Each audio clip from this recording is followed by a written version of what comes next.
ประกวดแล้วเขาก็จะมาคัดเอาว่าบ้านหมู่บ้านกองทุนแม่ของแผ่นดินบ้านไหนที่ได้รางวัลที่1ที่2ที่3ที่4ที่5อีเป็นต้นเรียกมาอู้ฟังก็ผลสรุปในปี2565นั้นหมู่บ้านม่วงคำหมู่ที่3ตำบลปงแยงอำเภอแม่ริมจังหวัดเชียงใหม่ได้รับรางวัลชนะเลิศในการประกวดศูนย์เรียนรู้หมู่บ้านกองทุนแม่ของแผ่นดินแล้วก็มีจังดาวมีเมืองเป้ามีสันทรายนะที่ได้รับรางวัลเขาก็จะจัดสรรเอาเงินจากการที่เขาทอดผ้าป่าหรือเขาหอมไว้เนี่ยเพื่อมาเป็นสินน้ำใจรางวัลนะถึงแม้ว่ามันบัดเต็มที่ก็ด้วยใจของหมู่เฮาเนี่ยที่ช่วยกันขับเคลื่อน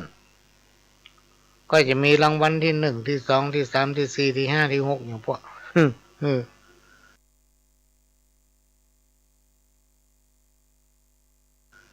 และกองทุนไหนที่ไม่สามารถจะขับเคลื่อนได้เขาก็ลงไป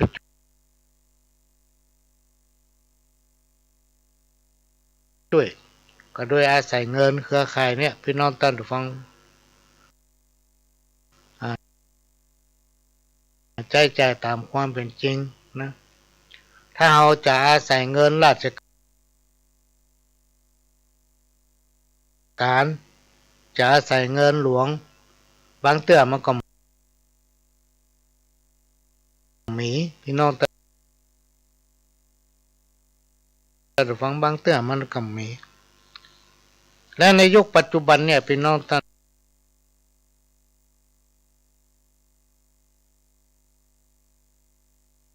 ผู้ฟังการใช้เงินของทางราชการเนี่ยมัน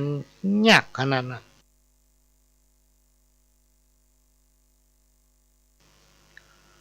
ได้10 บาทต้องล้างหนี้10 บาทนะได้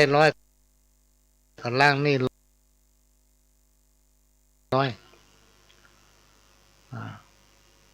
มันมีมาตามโครงการ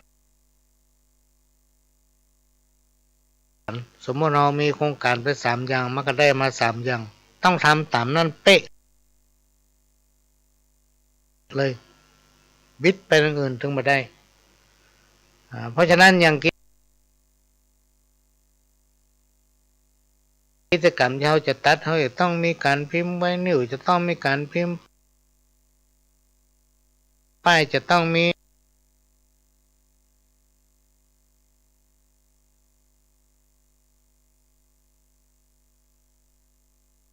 อันนั้นนี่อย่างหมู่บ้านที่เป็นประกวดแล้วเราต้องมีปัจจัยฮือเปิ่นพร้อมกับประกาศกิตติคุณถ้าเรามีก็ใบประกาศก็เป็นญาเพิ่นลงทุนโลกพี่น้องท่านผู้ฟังต้องซื้อดอกซื้ออย่างมาจัดสถานที่ต้องอันนั้นอันนี้พี่น้องมาหลายช่วยกันต้องกินข้าวหันเนี้ยหลายอันหลายอย่างเขาก็จ่ายเงินอันเนี้ย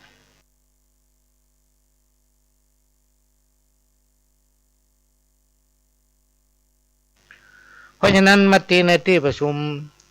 เมื่อวันที่30ที่ผ่านมาได้รับการอนุเคราะห์เมตตาจากพัฒนาการ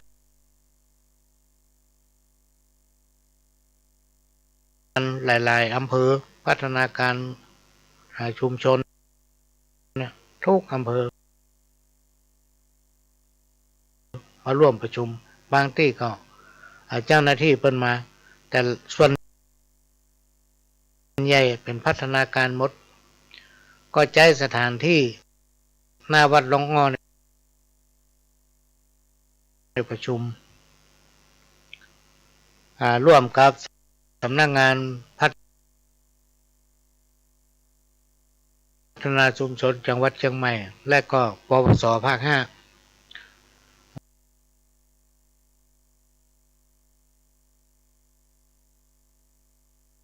ก็มี กำหนดว่าปีเนี้ยเปิ้นหา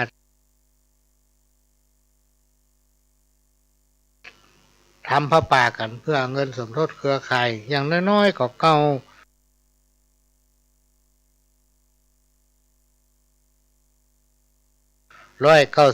บาทก็เลยมีมติกันว่า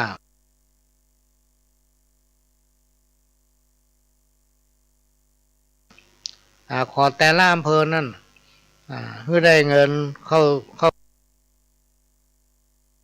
เครือข่ายเนี่ยอย่างน้อยที่สุดคือ999 บาทนะส่วนถ้ามันมีเหลือก็เป็นกองทุนเครือข่าย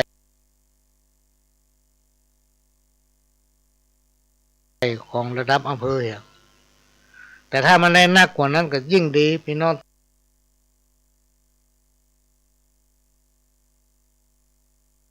ท่านผู้ฟังเพราะว่าทางเครือข่ายจะได้ลงไปส่งเสริมหมู่บ้านเครือข่ายของทุนแม่ของดินที่เป็นด้อยโอกาสซึ่งจังหวัดเชียงรายไม่ถึง625หมู่บ้านจังหวัดอื่นๆเพื่อทำอย่างเฮาเนี่ยพี่น้องท่านผู้ฟังแต่เปิ้นมีเงินนักเปิ้นมีคน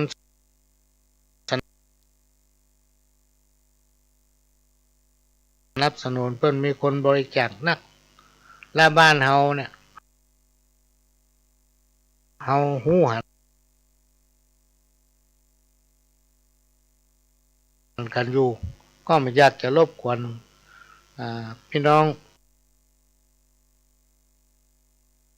เครือข่ายนักอันนี้ก็เป็นเรื่องที่นำมาเล่ามาโอ้สู่กันฟัง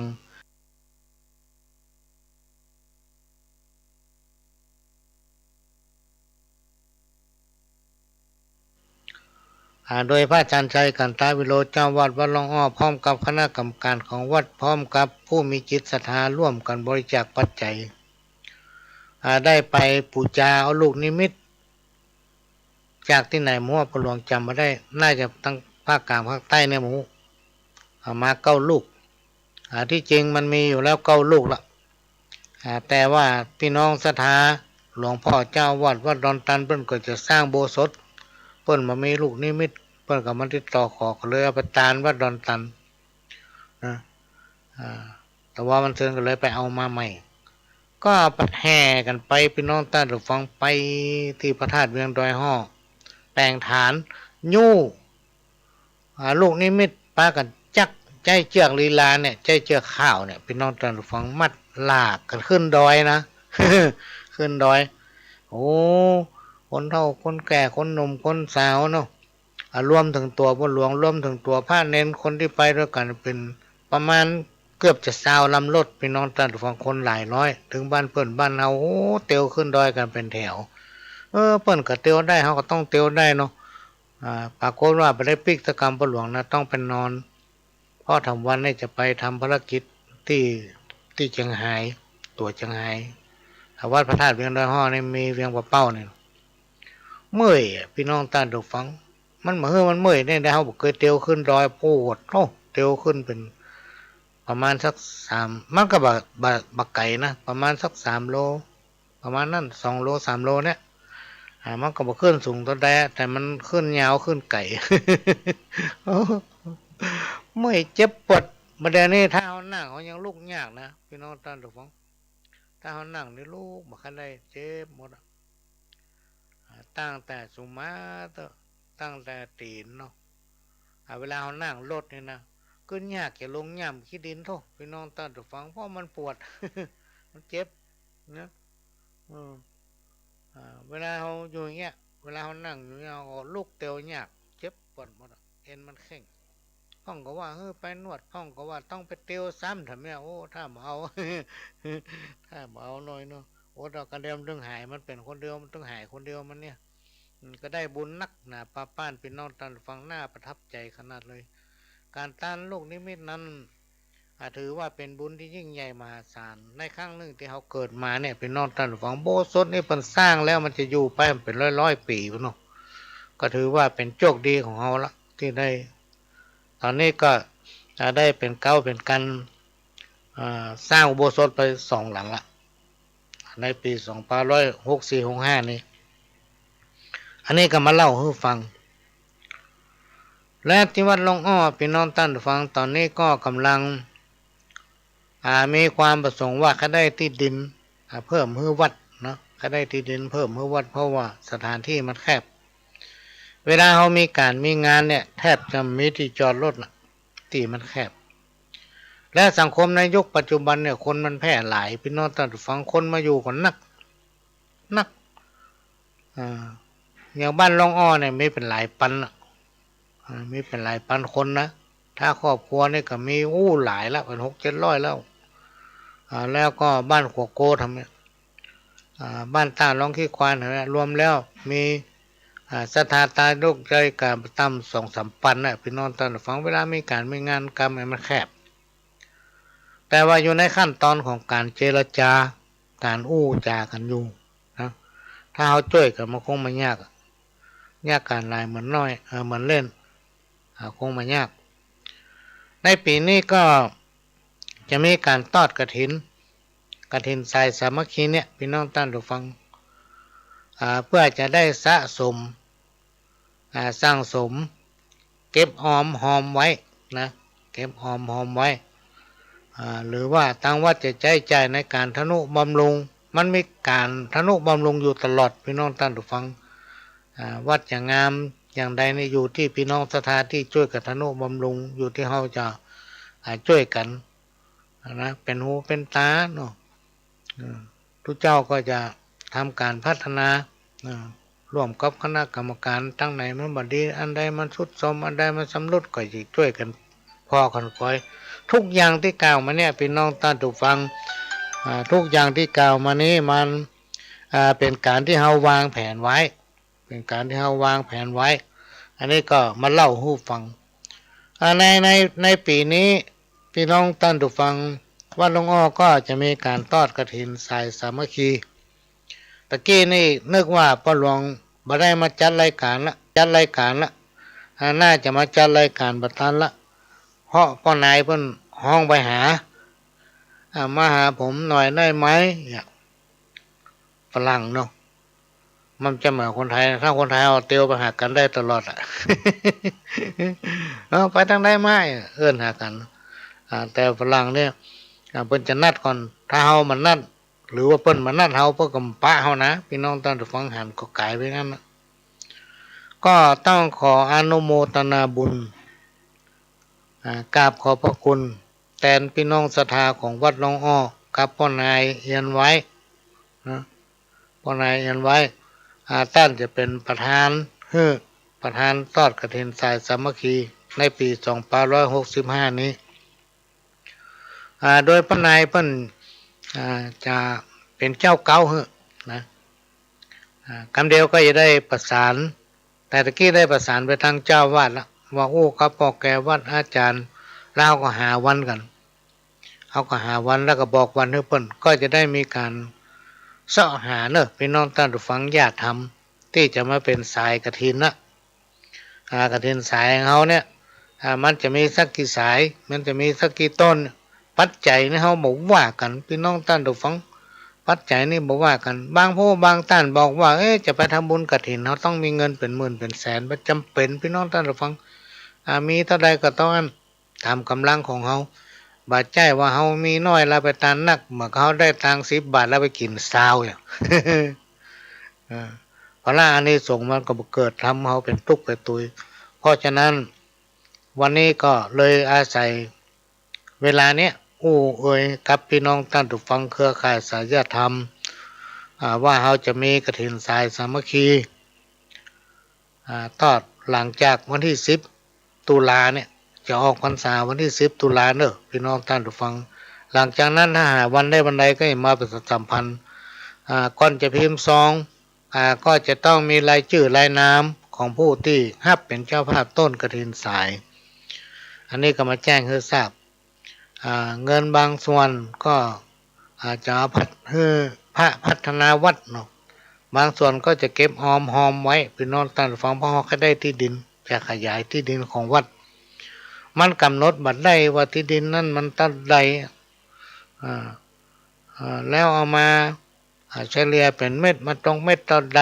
เหมือนอย่างนี้มันยังกำหนดบัดได้เพราะมันจากไว้กลางหนองอู้เป่าอู้ลมอยู่เท้าหันอยู่ว่ามีอะไรแต่มันไม่ได้อู้กันเป็นทางการอันนี้ก็แจ้งประชาสัมพันธ์อนุโมทนาบุญด้วยกันเนอะพี่น้องท่านผู้ฟังทั้งหลาย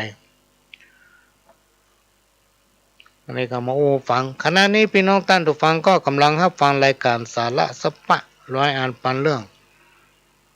จากทางสถานีวิทยุ FM 104.50 เมกะเฮิรตซ์วัดฝ่ายหินซึ่งเป็นสถานีของพี่น้องคนฟังทุกท่านก็อนุเคราะห์เมตตาช่วยทนุบำรุงสถานีเนอะพี่น้องท่านผู้ฟังคนเล็กน้อยตามกำลังของท่าน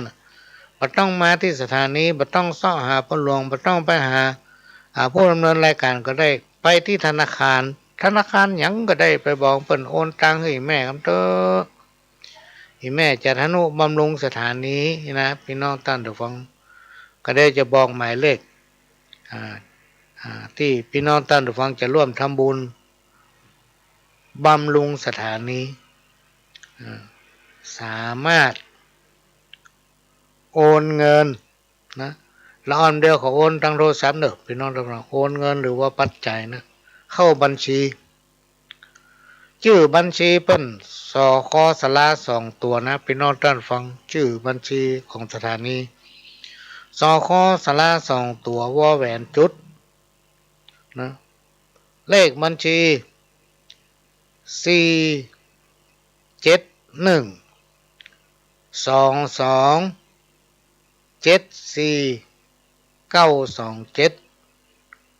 ธนาคารกสิกรไทยถ้าท่านบอกหมายเลขนี้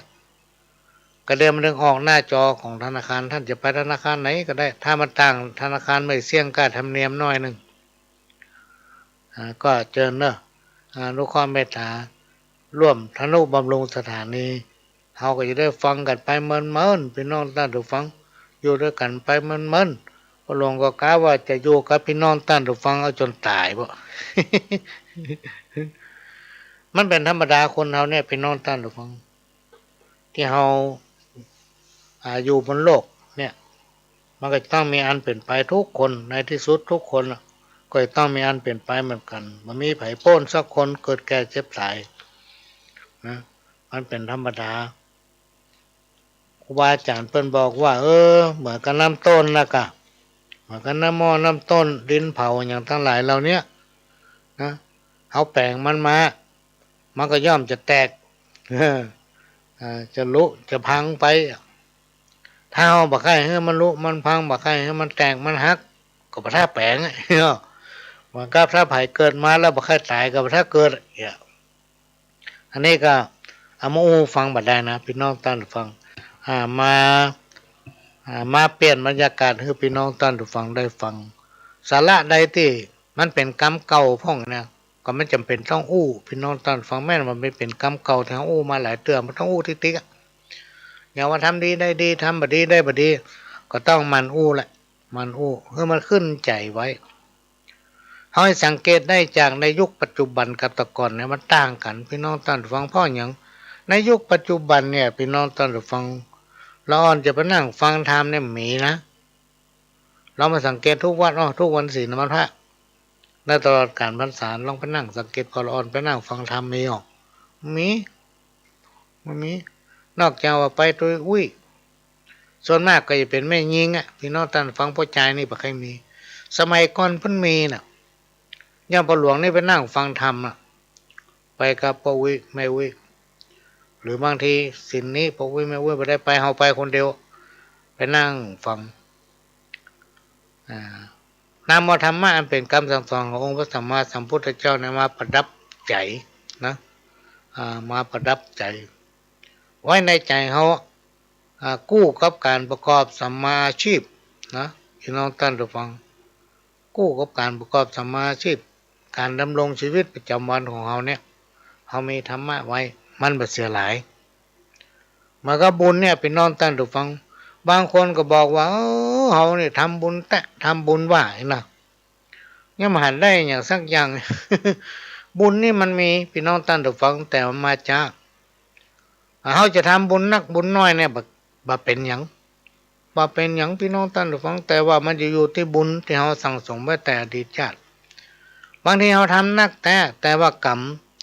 ที่เฮาสร้างไว้ที่เฮาก่อไว้ตั้งอดีตชาติปางก่อนเฮาหมู่ว่าเฮาทำมันอย่างไว้มันมาไปถึงบางทีมันมาถึงแล้วมันแปะนี่เป็นต้นอันนี้ก็เป็นเรื่องที่นำมาเล่าสู่กันฟังพี่น้องท่านผู้ฟังอันนี้ก็มาฝากไว้ทำบุญกันเตอะมันบ่เสียหลายจังได้สบายในวันข้างหน้ามันจะมีผลไปถึงลูกถึงหลานพี่น้องท่านผู้ฟังลูกเต้าเราหลานก็อยู่ท้อยฟังกรรมพี่น้องท่านผู้ฟังอันนี้ก็เป็นเรื่องที่นำมาเล่ามาสู่กันฟังเนอะไม่ใช่มาสอนนะมาฟัง มาฟังก็ได้จะเปิดเทปเก่าให้ฟังสักกำหนึ่งนะแต่ก่อนจะเปิดเทปเก่าก็จะพบปะกับพี่น้องท่านผู้ฟังกันไปแก้ง่อมนะเป็นการย้ายเม็ดเข้าที่ไปไม่ได้ยากกินก็เข้าใจง่ายเนาะ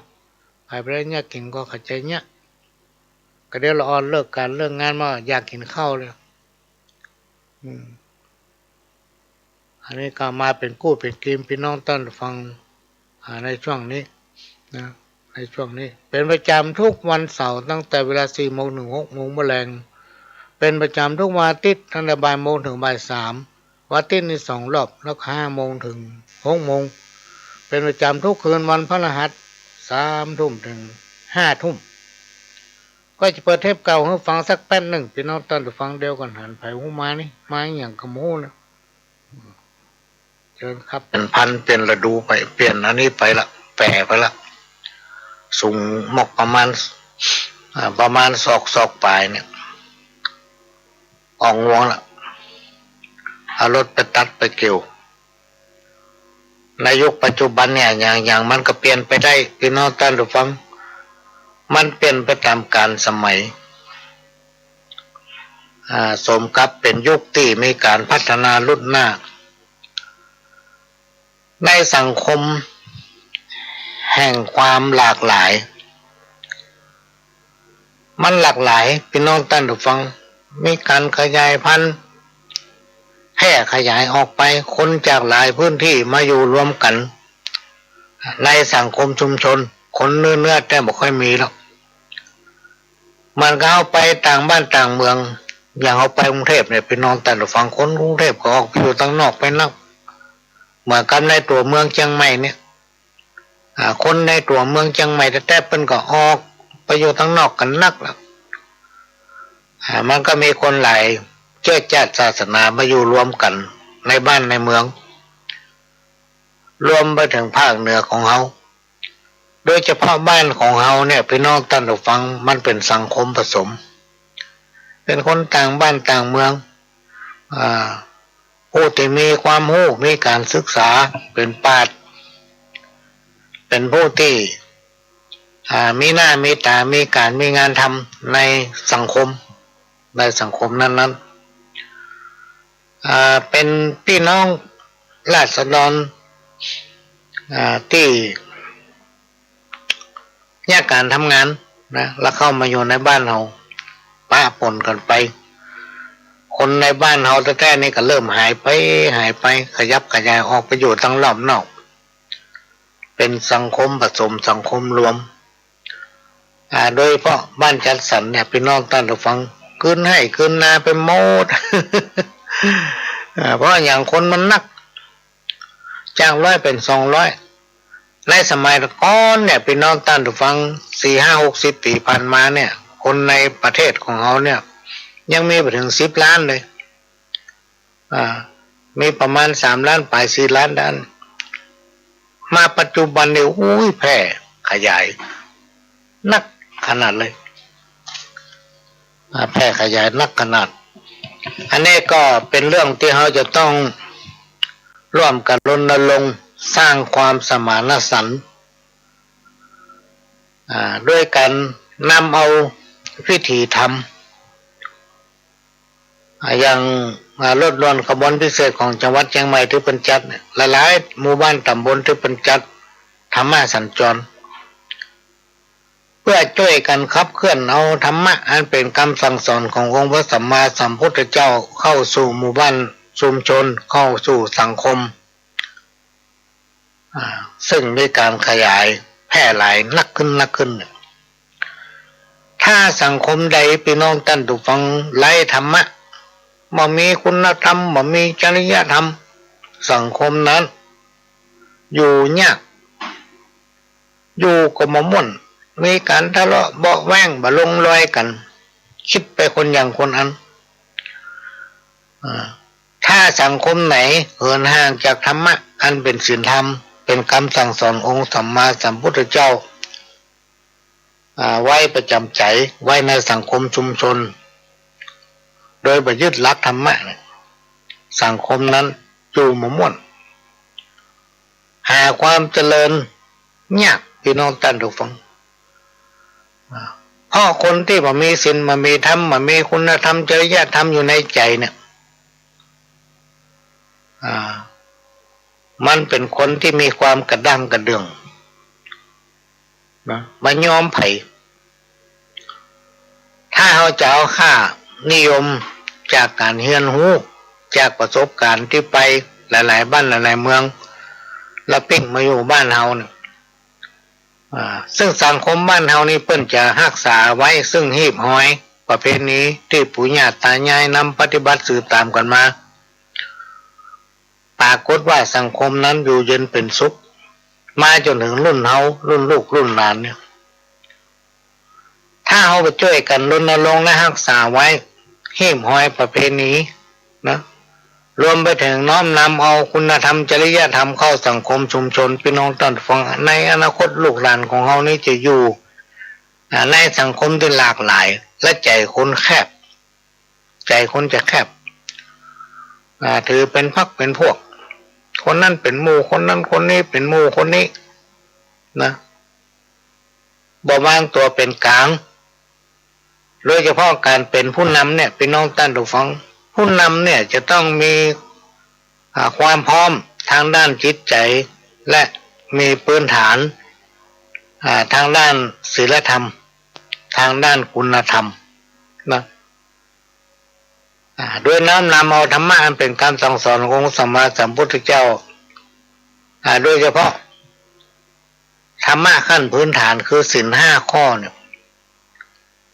เข้ามาประดับสติปัญญาเข้ามาประดับในการดำรงชีพในการประกอบสัมมาอาชีพประจำวันนะส่งเสริมให้ลูกเต้าเหล่าหลานเข้าวัดเข้าสถานปฏิบัติศีลภาวนานะเพื่อกล่อมเกลาจิตใจคำว่าวัดเนี่ยเป็นน้องท่านผู้ฟังเป็นสถานโรงพยาบาลที่รักษาไข้ตั้งใจนะที่รักษาไข้ตั้งใจในฐานะที่เราเป็นเจ้าพุทธและเราอยู่ในสังคมชุมชน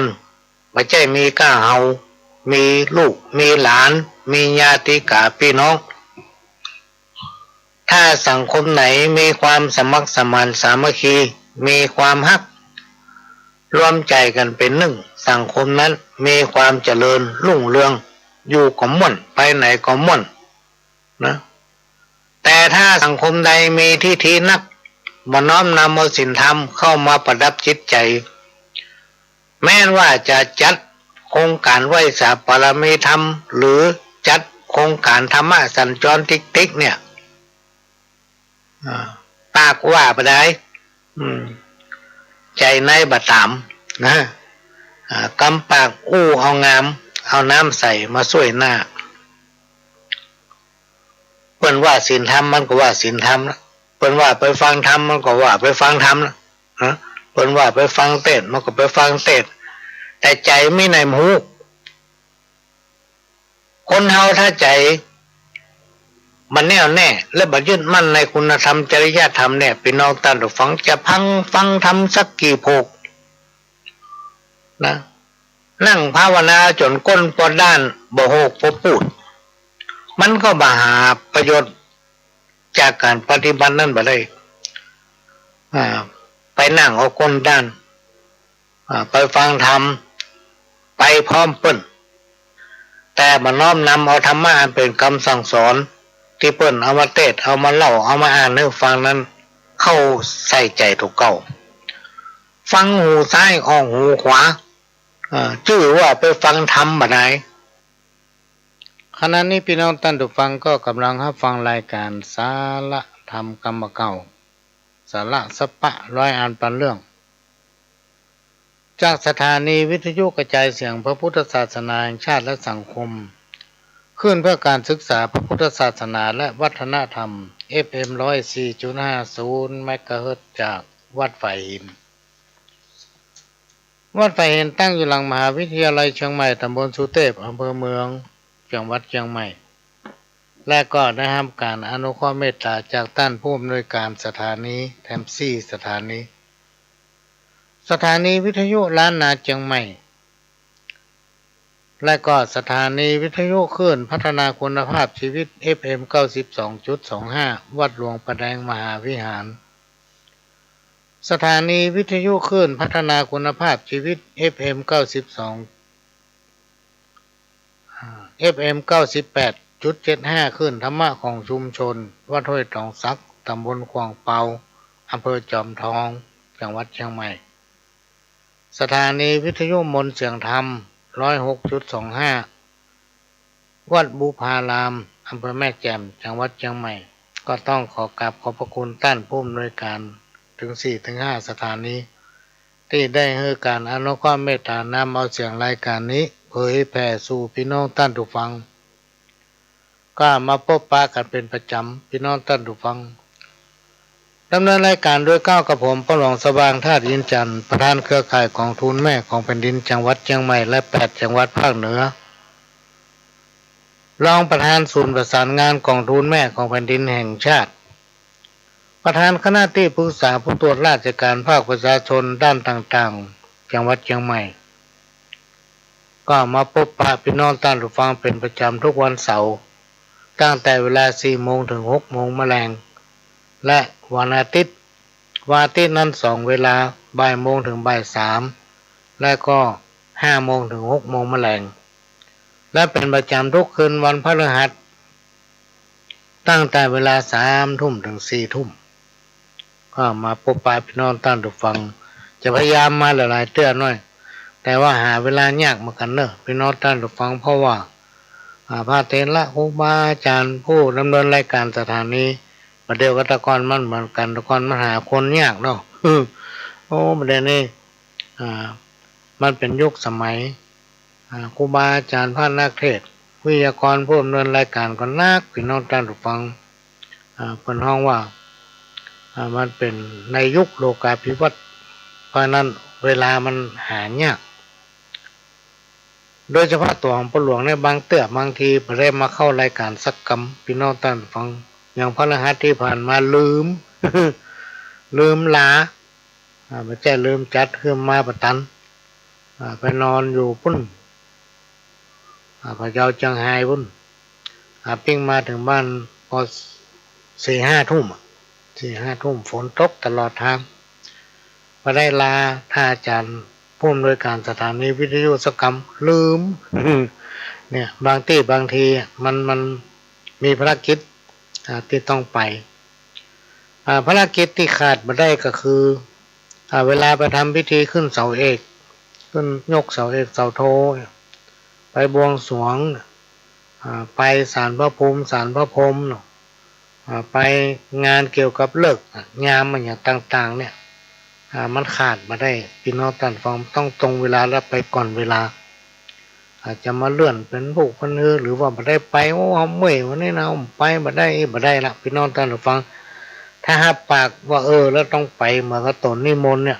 ย่างเรื่องไม่ได้ขาดเรื่องไม่ได้ฝนตกฟ้าห้องก็ต้องไปพี่น้องท่านฟังอันนั้นคือมันเป็นงานหลักที่เรามีจิตอาสาที่ต้องทำเพื่อสืบฮีดตัวหอย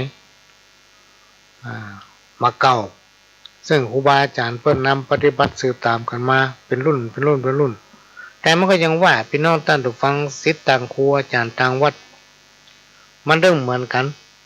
ที่นั่นก็ทำไปอย่างที่นี่ก็ทำไปอย่างแม้แต่การไหว้พระยังเหมือนกันเลย อย่างทางพี่น้องเรื่องจังไห้นี่บ้านเฮานี่ถ้าเขาจะไหว้พระจะได้ตอนนี้เจ้าภาพได้จุดธูปเตือนบูชาพระรัตนตรัยแล้วเขาจะได้ร่วมกันไหว้พระสมทานศีลน้อยตั้งเขาได้ไหว้พระเขาเริ่มต้นจากอิมินาสกาเลนะทางพี่น้องจังไห้นี่ตอนนี้เป็นจุดธูปเทียนบูชาพระรัตนตรัยเสร็จเรียบร้อยเอามาไหว้พระว่าพร้อมกันเนอะนะโมตัสสะภะคะวะโตอะระหะโตสัมมาสัมพุทธัสสะว่านะโม3 รอบพอนุแล้วก็ถึงจะมาว่าอิมินาสังกาเลนะมันไม่ใช่เหมือนกันบางพื้นที่ประเพณีหีบห้อยเปิ้นทำมาอย่างนั้นพี่น้องท่านผู้ฟังเขาจะไปติเปิ้นก็ไม่ได้จะไปเปลี่ยนเขาเปิ้นก็ไม่ได้เปิ้นทำมาอย่างนั้นมันยังครั้งหนึ่งปหลวงไปทางเชียงดาวเมืองฝางอย่างเนี้ยจำไม่ค่อยได้แล้วเปิ้นว่าโอ้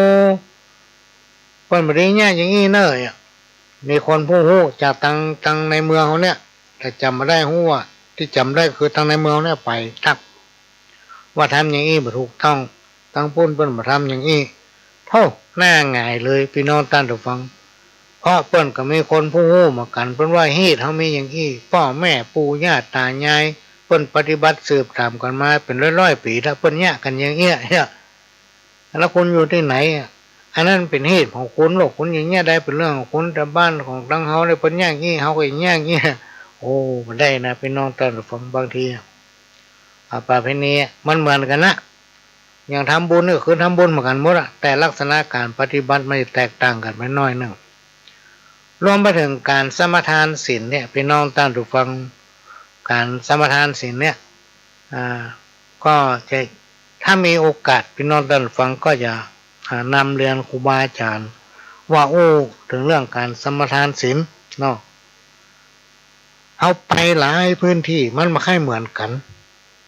มันเหมือนกันบางที่นี่เป็นบอกว่างานวัดเนี่ยงานใหญ่งานหลวงเนี่ยจะต้องใจมายังพันเตมิสุงเวสุงนี่มาก่อนถ้างานในบ้านก็ใจมายังวันเตติสัลเนนะสาหะมันมาเหมือนกันนะพี่น้องท่านผู้ฟังหลายๆที่ในบ้านเขาก็ใจวิสุงลัคนะทายะงานบ้านแต่เตื้อกลางเต้นเอากลางควางนะเพราะบนบ้านมันแคบก็วิสุงลัคนะทายะอันเนี้ยเขาจะต้องมีการทำความเข้าใจพี่น้องท่านผู้ฟังพอหลวงไปคนบ้านนี่บอกกล้าก็เดี๋ยวครูบาอาจารย์ว่าบ้านนี้มันเลี่ยมเขาเลี่ยม มันเหมือนกันมันบ่แปลกมันบ่เป็นหยังก็คือมันอาราธนาศีลเหมือนกันนะเขาอยากให้เปิ้นอธิบายว่าในบ้านสมควรดีจะว่าอย่างใดในวัดสมควรดีจะว่าจะใดถ้างานใหญ่งานหลวงสมควรดีว่าจะใดพี่น้องท่านผู้ฟังเพื่อมันมีความเข้าใจเหมือนกันนะบางทีเขามีการมีงานอย่างกระจ้างเขานิมนต์เดชล่าครูบาอาจารย์มาเปิ้นก็ใครแต่เวลามันจำกัดพี่น้องท่านผู้ฟังจะไปทำพิธีอย่างที่ไหนประเดี๋ยวละอ่อนมันต้องถามก่อนเฮาละใช้เวลาเท่าไหร่ใช้เวลาเท่าใดเนี่ยบางทีเปิ้นมีภารกิจพี่น้องท่านผู้ฟังการงานมันไปอยู่ท่าเวลามันก็เลื่อนไปบางทีเปิ้นแยกการทำงานมาจุดธูปเทียนเสร็จเรียบร้อยไหว้พระสมทานศีลเสร็จเรียบร้อย5 ปอนด์มันก็จะไปแล้วลูกแต่ถ้าพิธีของเขายืดเยื้อหลาบแล้วก็นั่นมาเอาซ้ำ อันนี้ก็เป็นเรื่องมันเล่าฟังบัดได้เนอะพี่น้องท่านฟังไม่ได้ว่าอภัยนะ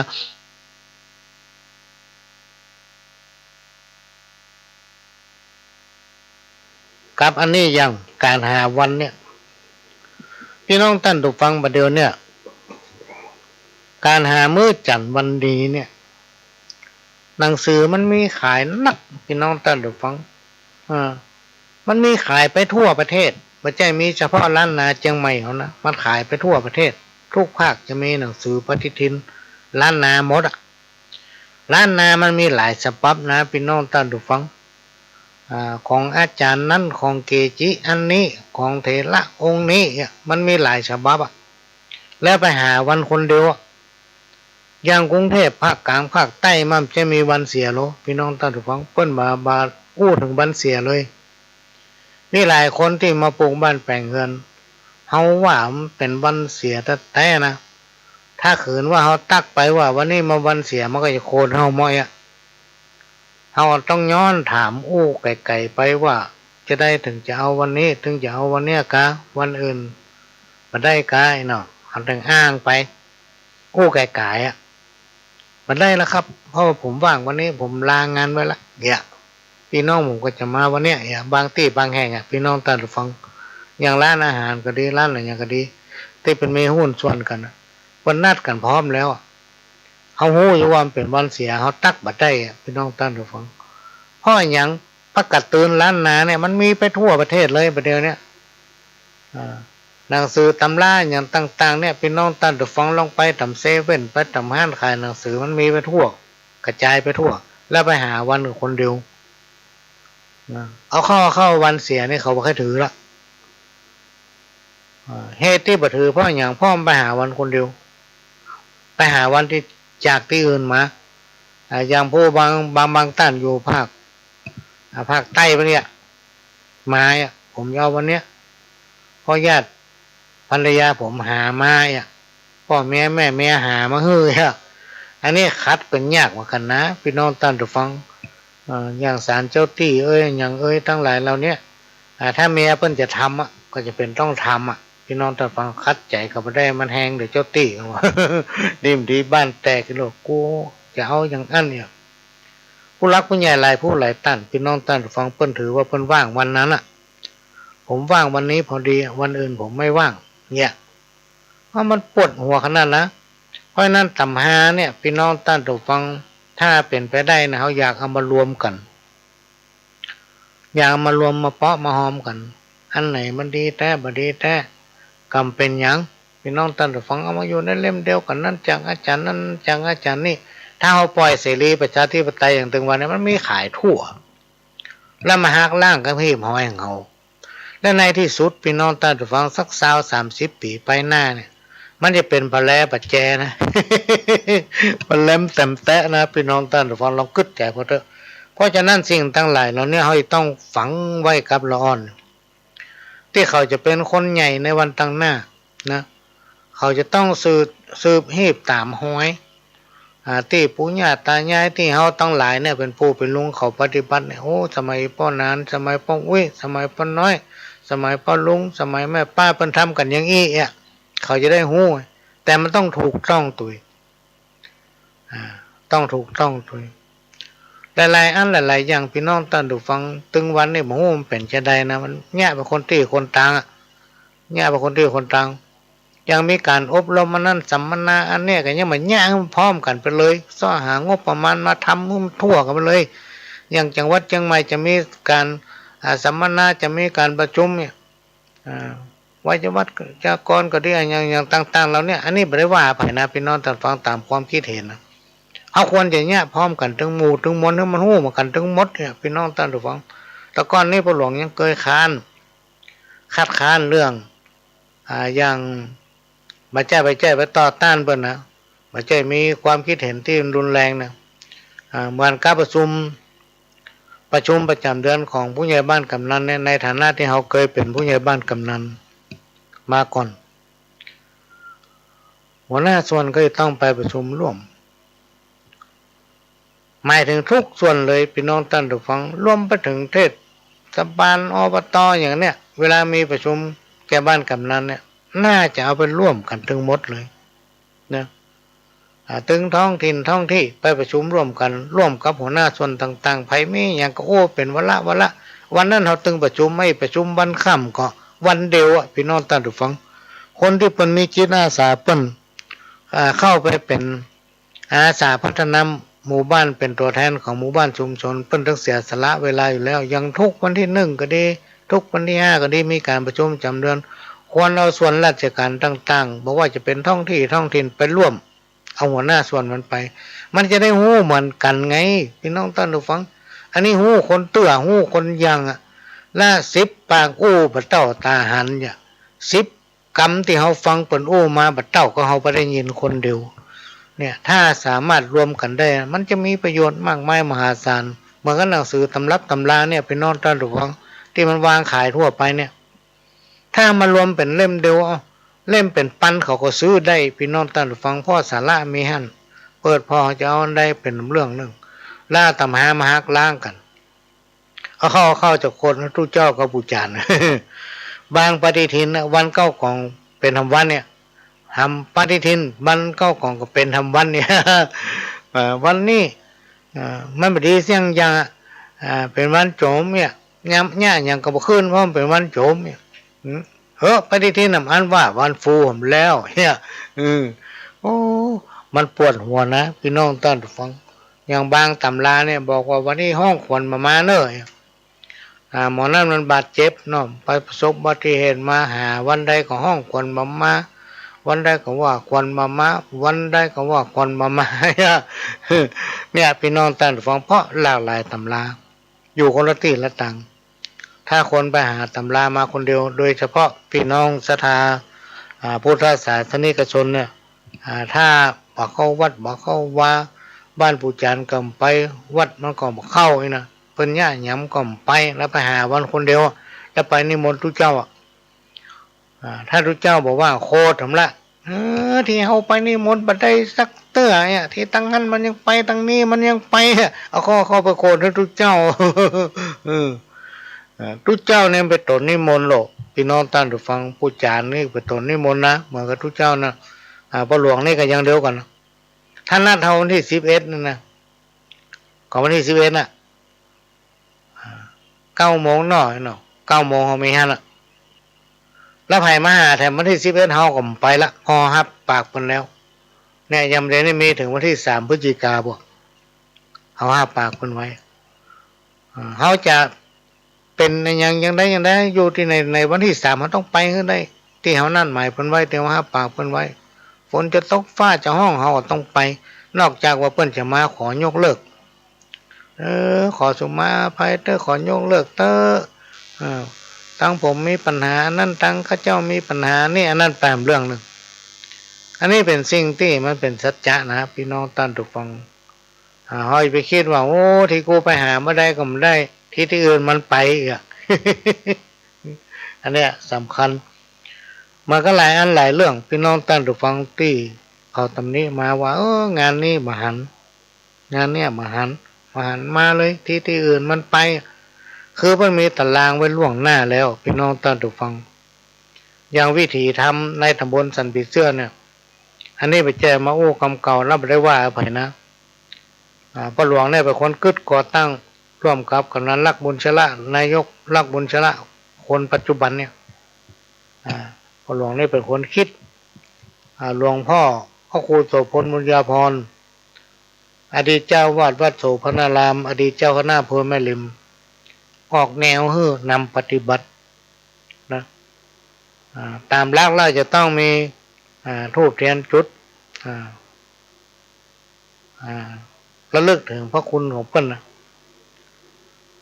เหมือนกับรถด่วนขบวนพิเศษของจังหวัดเชียงใหม่เพิ่นจัดมันมีงั้น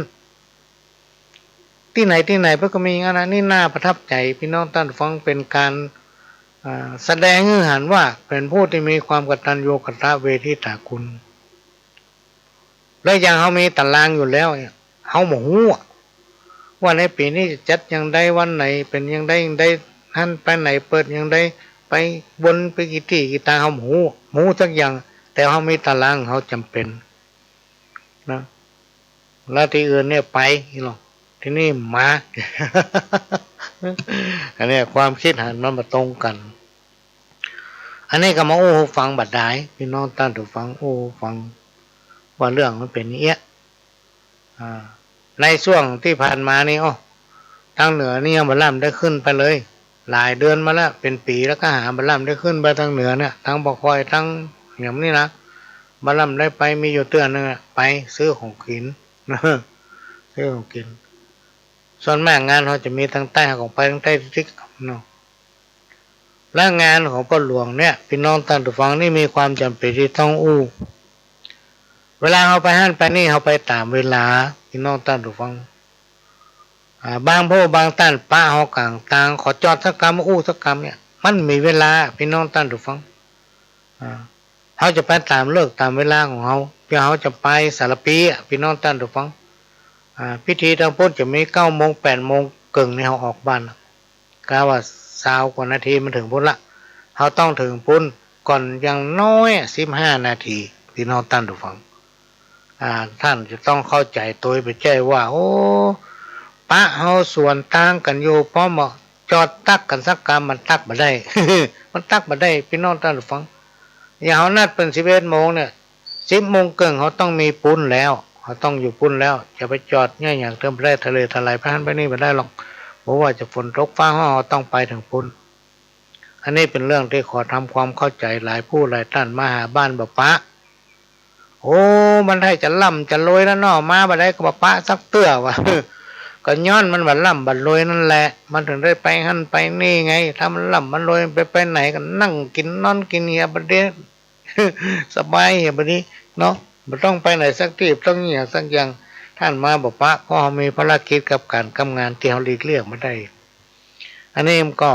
เป็นสิ่งที่มาอู้ฟังไปไหนพี่น้องท่านฟังหลายคนหลายท่านฟังอยู่นะคนที่มาด่านี่ก็ฟังอยู่ มาโหหน้าบ้านเนี่ยโหขึ้นจัดดังว่าเขาว่าโห3 เทือกมาบ่ได้ก็บ่ปะมาบ่ได้ก็บ่ปะคนให้จะล่ำจะรวยแล้วเนาะ โหด บางที่บางแห่งมาหาเขาบางทีเขาติดแล้วพี่น้องท่านผู้ฟังโคตรนี่เป็นต้นอันนี้ก็มาเล่าให้ฟังเนาะ10 ปีอาบน้ำมะนาว20 ปีเหี่ยวสาวมาใกล้30 ปีบันไดสงสาร40 ปีแยกกันเหมือนฟ้าผ่า50 ปีสาวน้อยด่าบาเจ็บใจ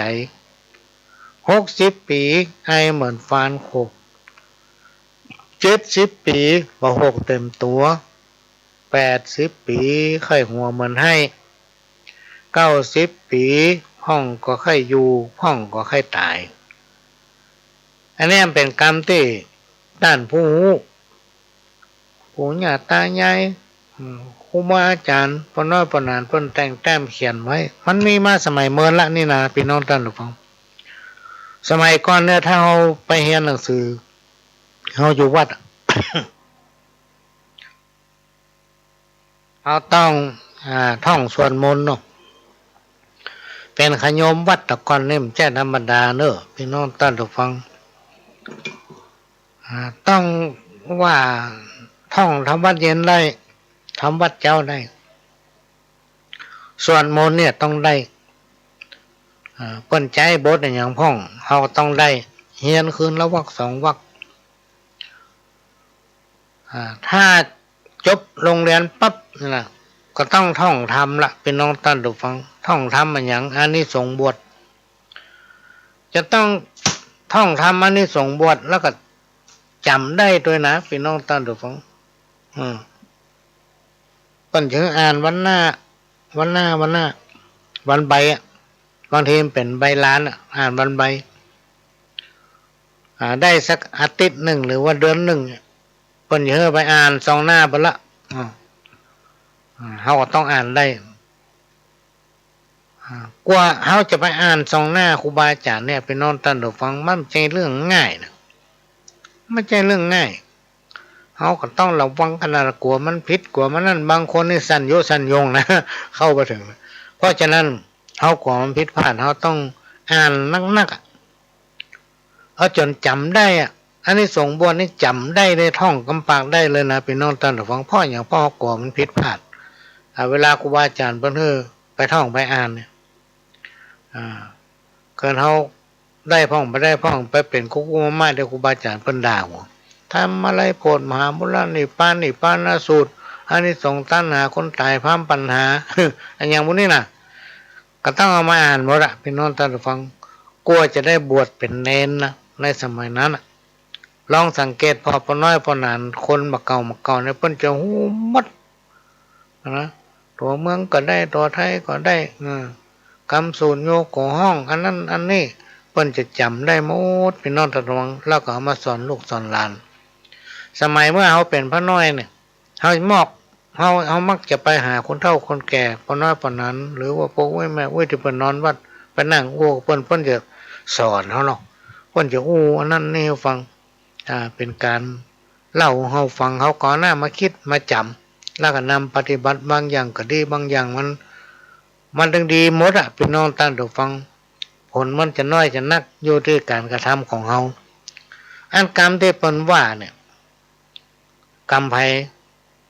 เวรมันแตนกันบ่ได้อันนี้มันมีแต่พี่น้องตั้งใจฟังคนใดทำคนนั้นได้มันก็กรรมที่ว่าเนี่ย10 ปีอาบน้ำมะนาวอันนี้ถึงมีแต่ มันโหจังหนาวจังฮ้อนอย่างอายุมาสัก10 ปี10 ปลายนะ20 ปลายเนาะถ้า20 ปีนี่เอวสาวมาใกล้เอวไปได้เต๊ไปหันไปนี่มันถึงบ่กลัวหยังบุบุญไปจนได้ดอยกี่ม่อนมากั้นหน้ามาเตียวข้ามดอยไปนะพี่น้องท่านฟังไปเอวสาวนะมีหลายคนเราเพิ่นโอ้โหฟังไปเอวสาวแล้วมันอยู่คนหลายม่อนดอยต้องกินข้าวแรงเจ้าสัก4 โมงนี่กินข้าวละแต่งตัวละอาบน้ำเตียวขึ้นดอยไป3 ม่อนนะไปเอาบ้านสาว ไปจีบสาวประมาณสักหม้อไก่ขันเนี่ยแต่ก่อนมันมีไก่ขันมาเดินวัดกันมาได้เนาะสักประมาณ3-4 ทุ่มนี่ไก่จะขันตั้งแล้วหรอกพี่น้องตัดฟังปีกละมาถึงบ้านแจ้งพอดี คนสมัยนั้นเอาสาวกันนะเนี่ย30 ปีมาได้สงสารอันนี้ยากการนะพี่น้องตั้งฟังยากไปเถอะอายุ30 ปีนั่นเป็นการเริ่มต้นของชีวิตนะยากการตั้งต้นทำมาหากินไป40 ปียากการเหมือนฟ้าผ่าเนี่ยยากไปเลยยากไปเดิมดึกจับหลักได้เขาจะไปคิดว่าเขาจะยากอย่างกูต้องลอยไปคิดให้มันอยู่ได้ก่อนพี่น้องตั้งฟังหลายคนวันนี้นี่จำมาได้ว่าได้นั่งโอ้กระไผ่มันคนโอ้ฟังว่าขอมันอยู่ได้เป็นวันไม่ต้องคิดถึงว่ามันจะต้องรวยจะต้องได้เป็นกอบเป็นกรรมเนี่ยเดี๋ยวไปคิดอย่างนั้นบ่ถูกถ้าเอาเมาคิดอย่างนั้นเนี่ยมาได้ละพี่น้องตั้งฟังเดินมาได้เลยได้ตัวใดก็จังมันขอให้มันได้กินเพื่อมีอาชีพเสริมพี่น้องตั้งฟังไว้ไปคิดว่ามันน้อยจะไปคิดนะมันน้อยเขาก็หาตั้งอื่นมาป้อทำคนที่ขยันมันเพียรเนี่ยพี่น้องตั้งฟังโบตายและอาหารการกินอย่างเดียวกันเขาต้องจ้างกินพี่น้องตั้งฟังถ้าไปกัดถึงวันไปกัดกู้คาบนึงมันเป็น100เนาะพี่น้องตั้งฟังมีตัง100ถ้าเข้ากัดอันนี้แบบประหยัดที่สุดเลยนะวันหนึ่งต้องใช้จ่ายปัจจัยเกี่ยวกับอาหารการกินเนี่ยบัดต่ำ300-400นะพี่น้องตั้งฟังถ้ามีรถต้องเติมน้ำมันรถด้วยทำนะเนี่ยถ้าเขาจ้างกินจ้างใจมันตึงดีนะพังไม่ใส่เครือมีประเลิกหาวิธีประยุกต์เขาว่าแกงอย่างที่มีประโยชน์นักที่สุดคือแกงรวมแกงสะปะแกงแคเนี่ยพี่น้องท่านฟังแกงแคแกงโหอย่างเนี่ยสามารถเนี่ยได้กินได้ถ้ามีไข่เขาจะมาเนี่ยจะได้มากินได้นักเนี่ยก็ซอสยอดฟักแก้วยอดนั้นยอดนี่เอามาแกงมาคั่วใส่ไข่คั่วไข่ใส่งุ่นอย่างเนี้ยพี่น้องท่านฟังเขาต้องจ้างกินนะถ้าเขาไปจ้างกินไปร้านอาหารถึงวันเนี่ยพี่น้องท่านฟังไปกัดถึงวันเนี่ยไปคู่คาบสตางค์ที่ไหนก็พอใจไม่ได้ตอนใดก็บ่เหลืออันนี้ก็นำมาฝากเนื้อมาฟังมาได้แต่ที่ได้อย่างนี้นี่เพราะว่าเขาเคยเคยหันเคยโดนกับตัวเก่าเมื่อหลาย10 ปีมาแล้วประหลวงยุงเทพในสมัยนั้นพี่น้องท่านฟังพักมันถูกมาเขาจังไม่ฟังเขายังมาเชื่อบ้านเราฟังพักกาดมัด5 บาทเข้าในเพิ่นก็ขายกำ5 บาทปลาทูเค็มเนี่ยปลาทูเค็มเป็นตัวยังปลาทูเค็งนี่นะแต่เป็นเท้าปลาทูเค็มเพิ่นก็ขายตัว5 บาทในสมัยนั้นล่ะแล้วตลอดนั้นนะอยู่หัน4 ปี ราคามันก็นี้มันถึงบ่ขึ้นบ่ลงมันจะมีการนัดมีรถเตียวขายมีรถขี่ลับบ้านทานเมืองขายบนห้องรถอะไรอย่างก็ที่ขายอาหารตัวนี้ถ้าเราได้ข้าวเหี่ยว2 ห่อ10 บาทมันได้วันข้าวมันหรอกได้ผักกาดเห็นมันปลาทูตัว20 บาทเนี่ยได้วันละเขาเนี่ยได้เขาก็กกปลาทูเอาเพิกตั้งหัวมันต้มใส่ผักกาดเนี่ยเอาตั้งหางมันไว้หั่นถ้าจะทอดก็ทอดถ้าบ่ทอดก็ไว้หั่นนะเนี่ยอยู่ได้วันละแต่เราเอาไปกินร้านอาหารนะพี่น้องตั้งดูฟัง100 บาทนี่มันจะพอกินหรอกยิ่งเขาเป็นคนต่างถิ่นซ้ำไปใหญ่เขาซ้ำพอถ้าแต่งตัวดีซ้ำให้น้องตั้งดูฟังเข้าข้ามเรื่องนี้เป็นหลายร้อยมีเพื่อนอยู่คนนึงกินข้าววันนึงเป็น1,000-2,000อ่ะกับมื้อนึงมันเสี่ยง700-800แล้วมันแรงทำมาต้อนทำเจ้ามันไปกินร้านอาหารถึงวันถ้าอย่างนั้นถ้าเป็นเฮาเนี่ยเฮาอยู่มาได้แต่ฐานะของคนเฮามันเท่าเทียมกันนะเพื่อนฐานความเป็นอยู่ก็เหมือนกันอันนี้ก็มาโอ้ฟังบัดได้ถ้าจ้างกินจ้างใจมันถึงอยู่ได้จะไปคิดว่ากูต้องรวยนะกูจะต้องรวยกูจะต้องได้งั้นกูจะต้องได้งี้อย่างมีหลายคนหวังถูกลอตเตอรี่หวังถูกหวยคนนั้นมันยังถูกคนนี้มันยังถูกโอ้เขาซื้อกำน้อยเลยมีแต่ใดขอซื้อหมดมาโทรมาเป็นหน้าเหี่ยวแต่มันยังมีความหวังป้นวันที่16ก็ยังมีวันที่1ป้นวันที่1ก็ยังมีวันที่16ให้หวังวนอยู่ฮะน่ะ อันนี้ก็เป็นเรื่องเมาฟังบัดใดพี่น้องตั้งฟังเนาะบัดถ้าเก็บใส่อกใส่ใจเพราะว่ารายการวิทยุเนี่ยเปิ้นให้เขาก็ไปสาระสปะร้อยอันปันเรื่องเนี่ยฟังก็ดีบ่ฟังก็บ่เป็นหยังสิ่งไหนที่มีประโยชน์ท่านก็สามารถเก็บไปคิดไปปรับปรุงใจได้ก็หลวงก็เล่นวิธีเนี้ยเอาประสบการณ์ที่หูผ่านมานะมานำปฏิบัติคนมามีเข้าของเขาห้องว่าเป็นคนทุกข์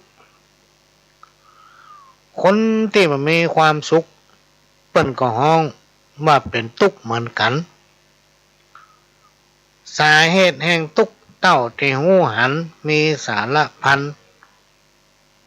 ร้อยอันปันด้าน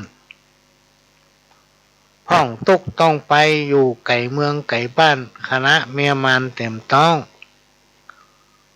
ห้องก็ทุกข์บ่มีญาติพี่น้องมีแต่คนจ้องทำลายทุกข์เป็นลูกกำพร้าทุกข์พ่อแม่ตายทุกข์บ่สบายเจ็บหัวปวดเก้าทุกข์บ่มีหยังมากินกับข้าวทุกข์ปวดนักเบาในรถห้องก็ทุกข์ห่อเข้าถึงเวลาจะกินเตมาเป็นมดต้องอดกินข้าวถึงแรงทุกข์บ่มีจ้อนในยามหีบแกงทุกข์ขายแห้งบ่มีไผจ้างทุกข์เลนแว่นตาหายไป1 ข้างปาตามัวฟางบ่ชัดทุกข์เมื่อได้กินของดองต้องมาเสียบกัดอึดอัดปวดคิ้วไปไหนทุกข์เท่าแก่ข้าวลูกหลานอยู่ไกลเจ็บเป็นอย่างไปบ่มีไผเฝ้าทุกบ่าวทุกสาวทุกขาดคนฮักมาจ่ายอกอู้พอควายทุกเป็นอุ้ยทุกเมื่อยามกินแกงหอยลูกหลานจะคอยฮื้ออุ้ยจูบฮื้อทุกเป็นพ่อแม่คนทุกลูกหลานตัวดื้อจนเจ้าบ้านลือเล่าให้อันนี้นักแกเนอะพี่น้องตั้งตัวฟัง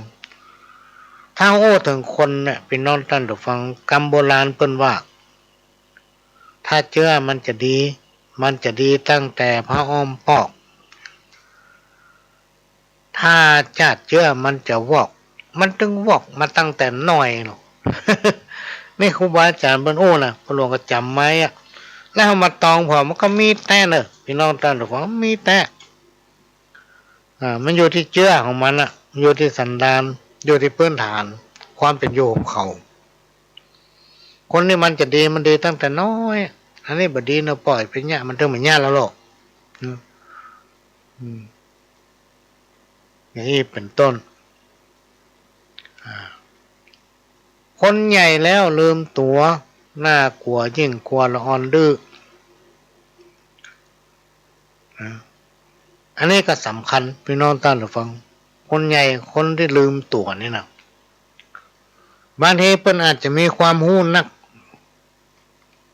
หรือบางทีเพิ่นอาจมีประสบการณ์นักไม่ใช่ว่ามาหู้ใหญ่เลยเพิ่นหู้กะหู้หมดหู้ทุกอย่างอะไรถูกอะไรผิดของหู้แต่ลืมตัวไปว่าการอยู่ในสังคมส่วนนักคนนักเขาจะต้องแบ่งใจหากันจะต้องทำตัวเป็นน้ำเกินแก้วยอมรับเหตุผลของคนอื่นพ้องคือฟังเปิ้นพ้องอ่ะ ฟังเปิ้นพ้องบ่ใช่เอาขี้ข้างตัวเก่าถูอย่างเดียวอันใดตัวก็ถูกหมดอันใดก็ตัวดีหมดเนี่ยเปิ้นว่าคนใหญ่เริ่มตัวน่ากลัวยิ่งกลัวละอ่อนดื้อ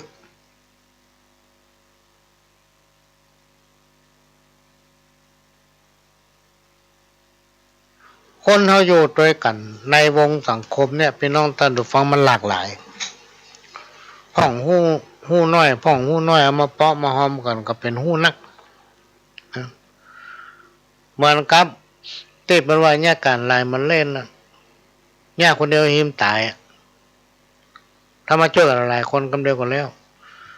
แต่ถ้าเรายอมรับความคิดของคนอื่นพ่องมีตามเหตุตามผลทุกอย่างมันจะมีเหตุมีผลนะพี่น้องท่านผู้ฟังอันนี้ไม่อยู่ด้วยกันม่วนนะเพราะนึกว่าถ้าคนใหญ่ลืมตัวเนี่ยน่ากลัวยิ่งกลัวละอ่อนดื้อนะว่ามันฟังเราเคียนมันเตือนมันหลับละแต่คนใหญ่ดื้อเนี่ยพี่น้องท่านฟังพระท่าไปสอนมัน เอาทำกี่ผูกประเทศมันฟังหลายเนาะออกหูซ้ายเข้าหูขวาออกหูซ้ายเข้าหูขวาออกหูซ้ายสอนไม่ต้องฟังระดับผู้ใหญ่ซ้ำให้ฟังผ่านคำแล้วแข่งจ้างแข่งม้านาวาตั้งหลายแข่งงัวแข่งควายสมใจง่ายใบแข่งบุญวาสนาแข่งตากันมาได้ข้อกรรมนำไปเติกกลางอันนี้กรรมเก่าที่เป็นว่าไว้พี่น้องท่านผู้ฟังมันจึงแม่นเลยแม่นแท้ๆเลยนะลองนึกย้อนไปพี่น้องท่านผู้ฟังคำว่าแข่งจ้างแข่งม้าเนี่ยมันแข่งได้หรอก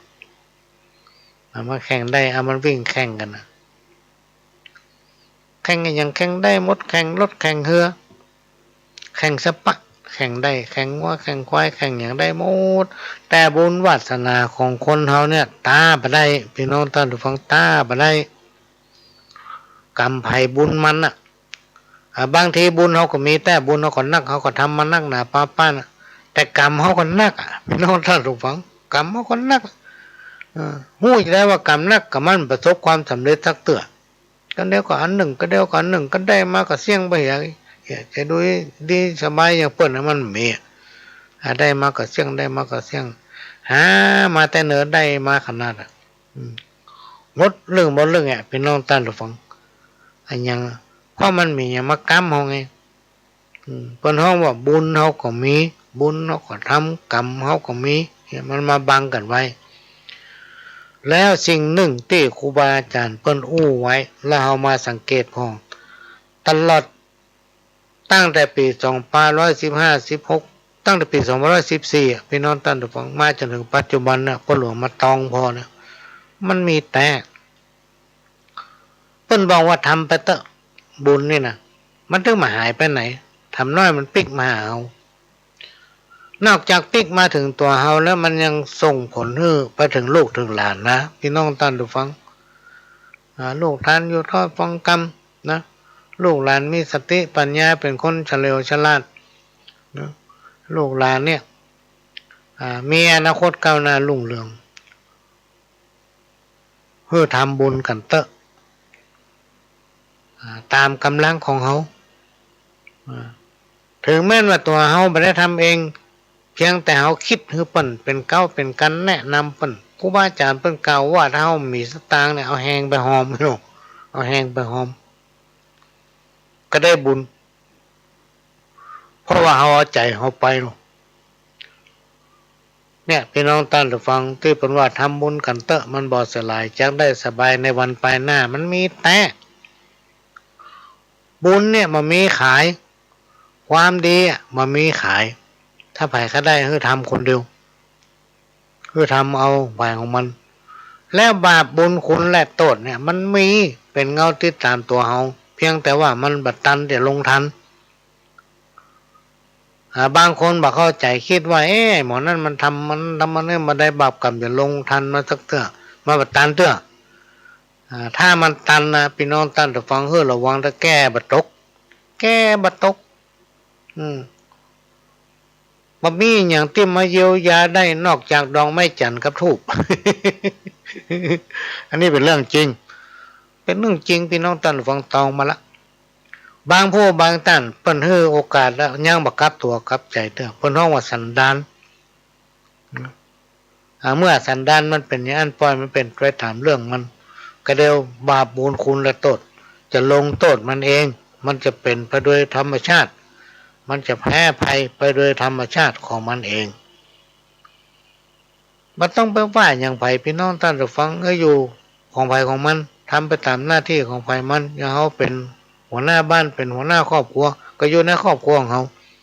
อันไหนที่เราทำได้ก็ทำไปอันไหนที่เขาความร่วมมือได้ก็เพื่อนมาขออย่างก็ช่วยกันไปแต่มันก็แล้วเรื่องมันมีปัญหาอย่างเกิดขึ้นถ้าทุกคนทำตามหน้าที่ของตัวเก่ามาอ่านข้าวของแม่เว้ยสีแก้วสีลินพี่น้องกันฮักกันเอาไว้อย่าตัดก้อมสินเพียงกันว่าพี่ว่าแล้วน้องแก้วอย่าเถียงตัดก้อมสินเพียง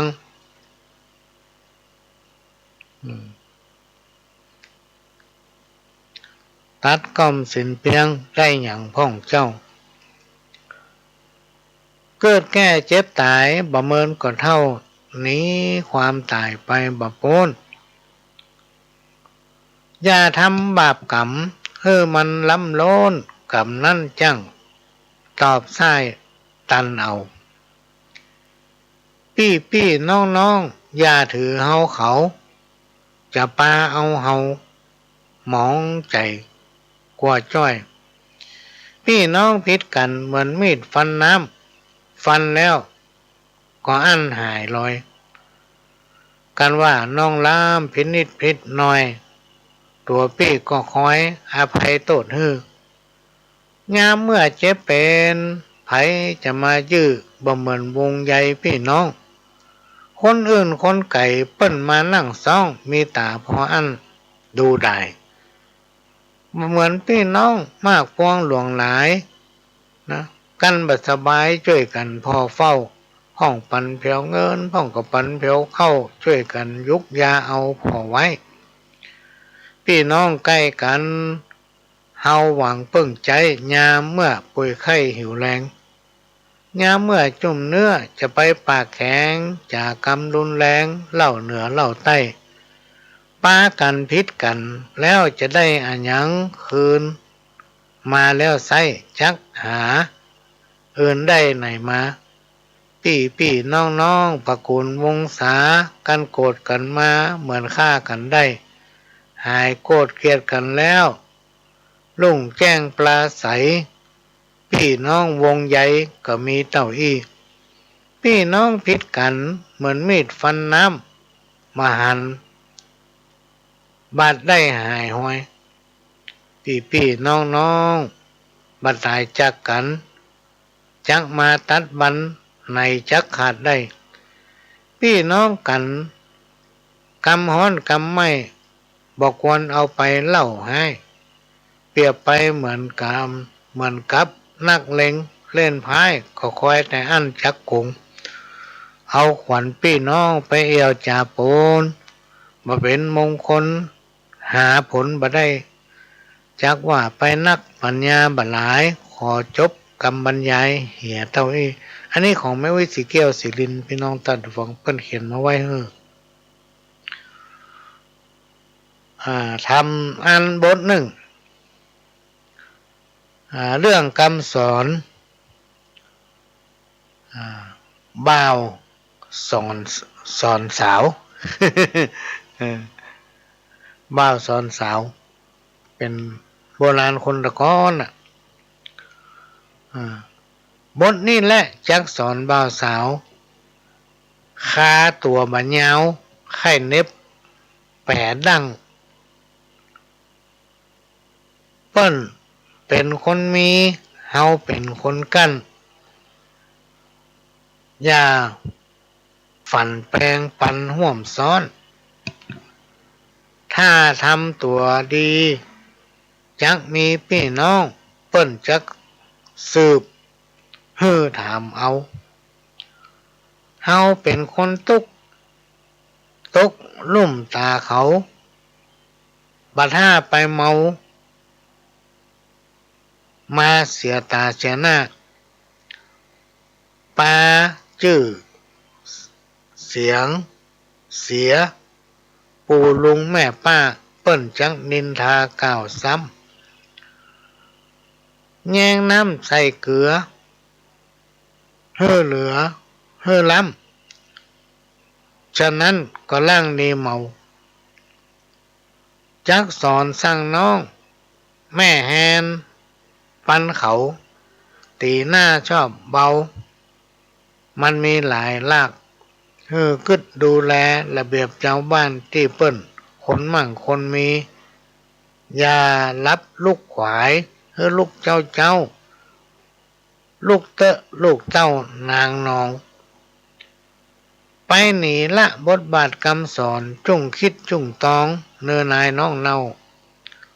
ไกหูไกตาปู่ลุงแม่เท่าบอกควรไปทำบดีอย่างนั้นกันว่าตะวันตกนายน้องจันรีบกลับบ้านเฮาดีกันเปิ้นจักฮักนอกเสียเบาจีมันจ้างหุมมีเป็นแก่นก้อนแม่ยิงแม่ยางมันมีหลายห้องคนเฮาบ่ต้องพอซ้ำแม่ยิงแม่ยางรักษายากล้ำตั้งตัวและอันกายา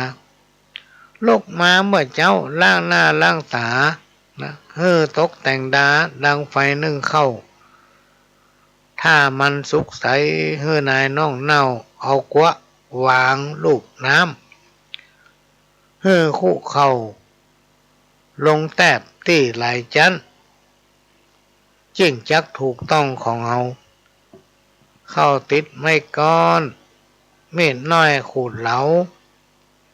อย่านับวางเบาถูปากหม้อจำไว้ในใจเจ้ามันแปรห่อยังก่อนกำซอเล่าค้างห้อนเข้าห้อนของอันใดบัดเจ้าจักสอนให้เจ้าตามธรรมเมื่อมีกู้ฮักนับย้ำกันเข้าของเงินคำจักไหลหลังป้ออันนี้เป็นคนตะก่อนนะพี่น้องตอนของเปิ้นสอนลูกสอนหลานนะถ้าเอาเป็นแม่ยิงเนี่ยต้องรักษาเนื้อรักษาตัวจะไปเอามาข้ามมาคืนอย่างพ่อใจ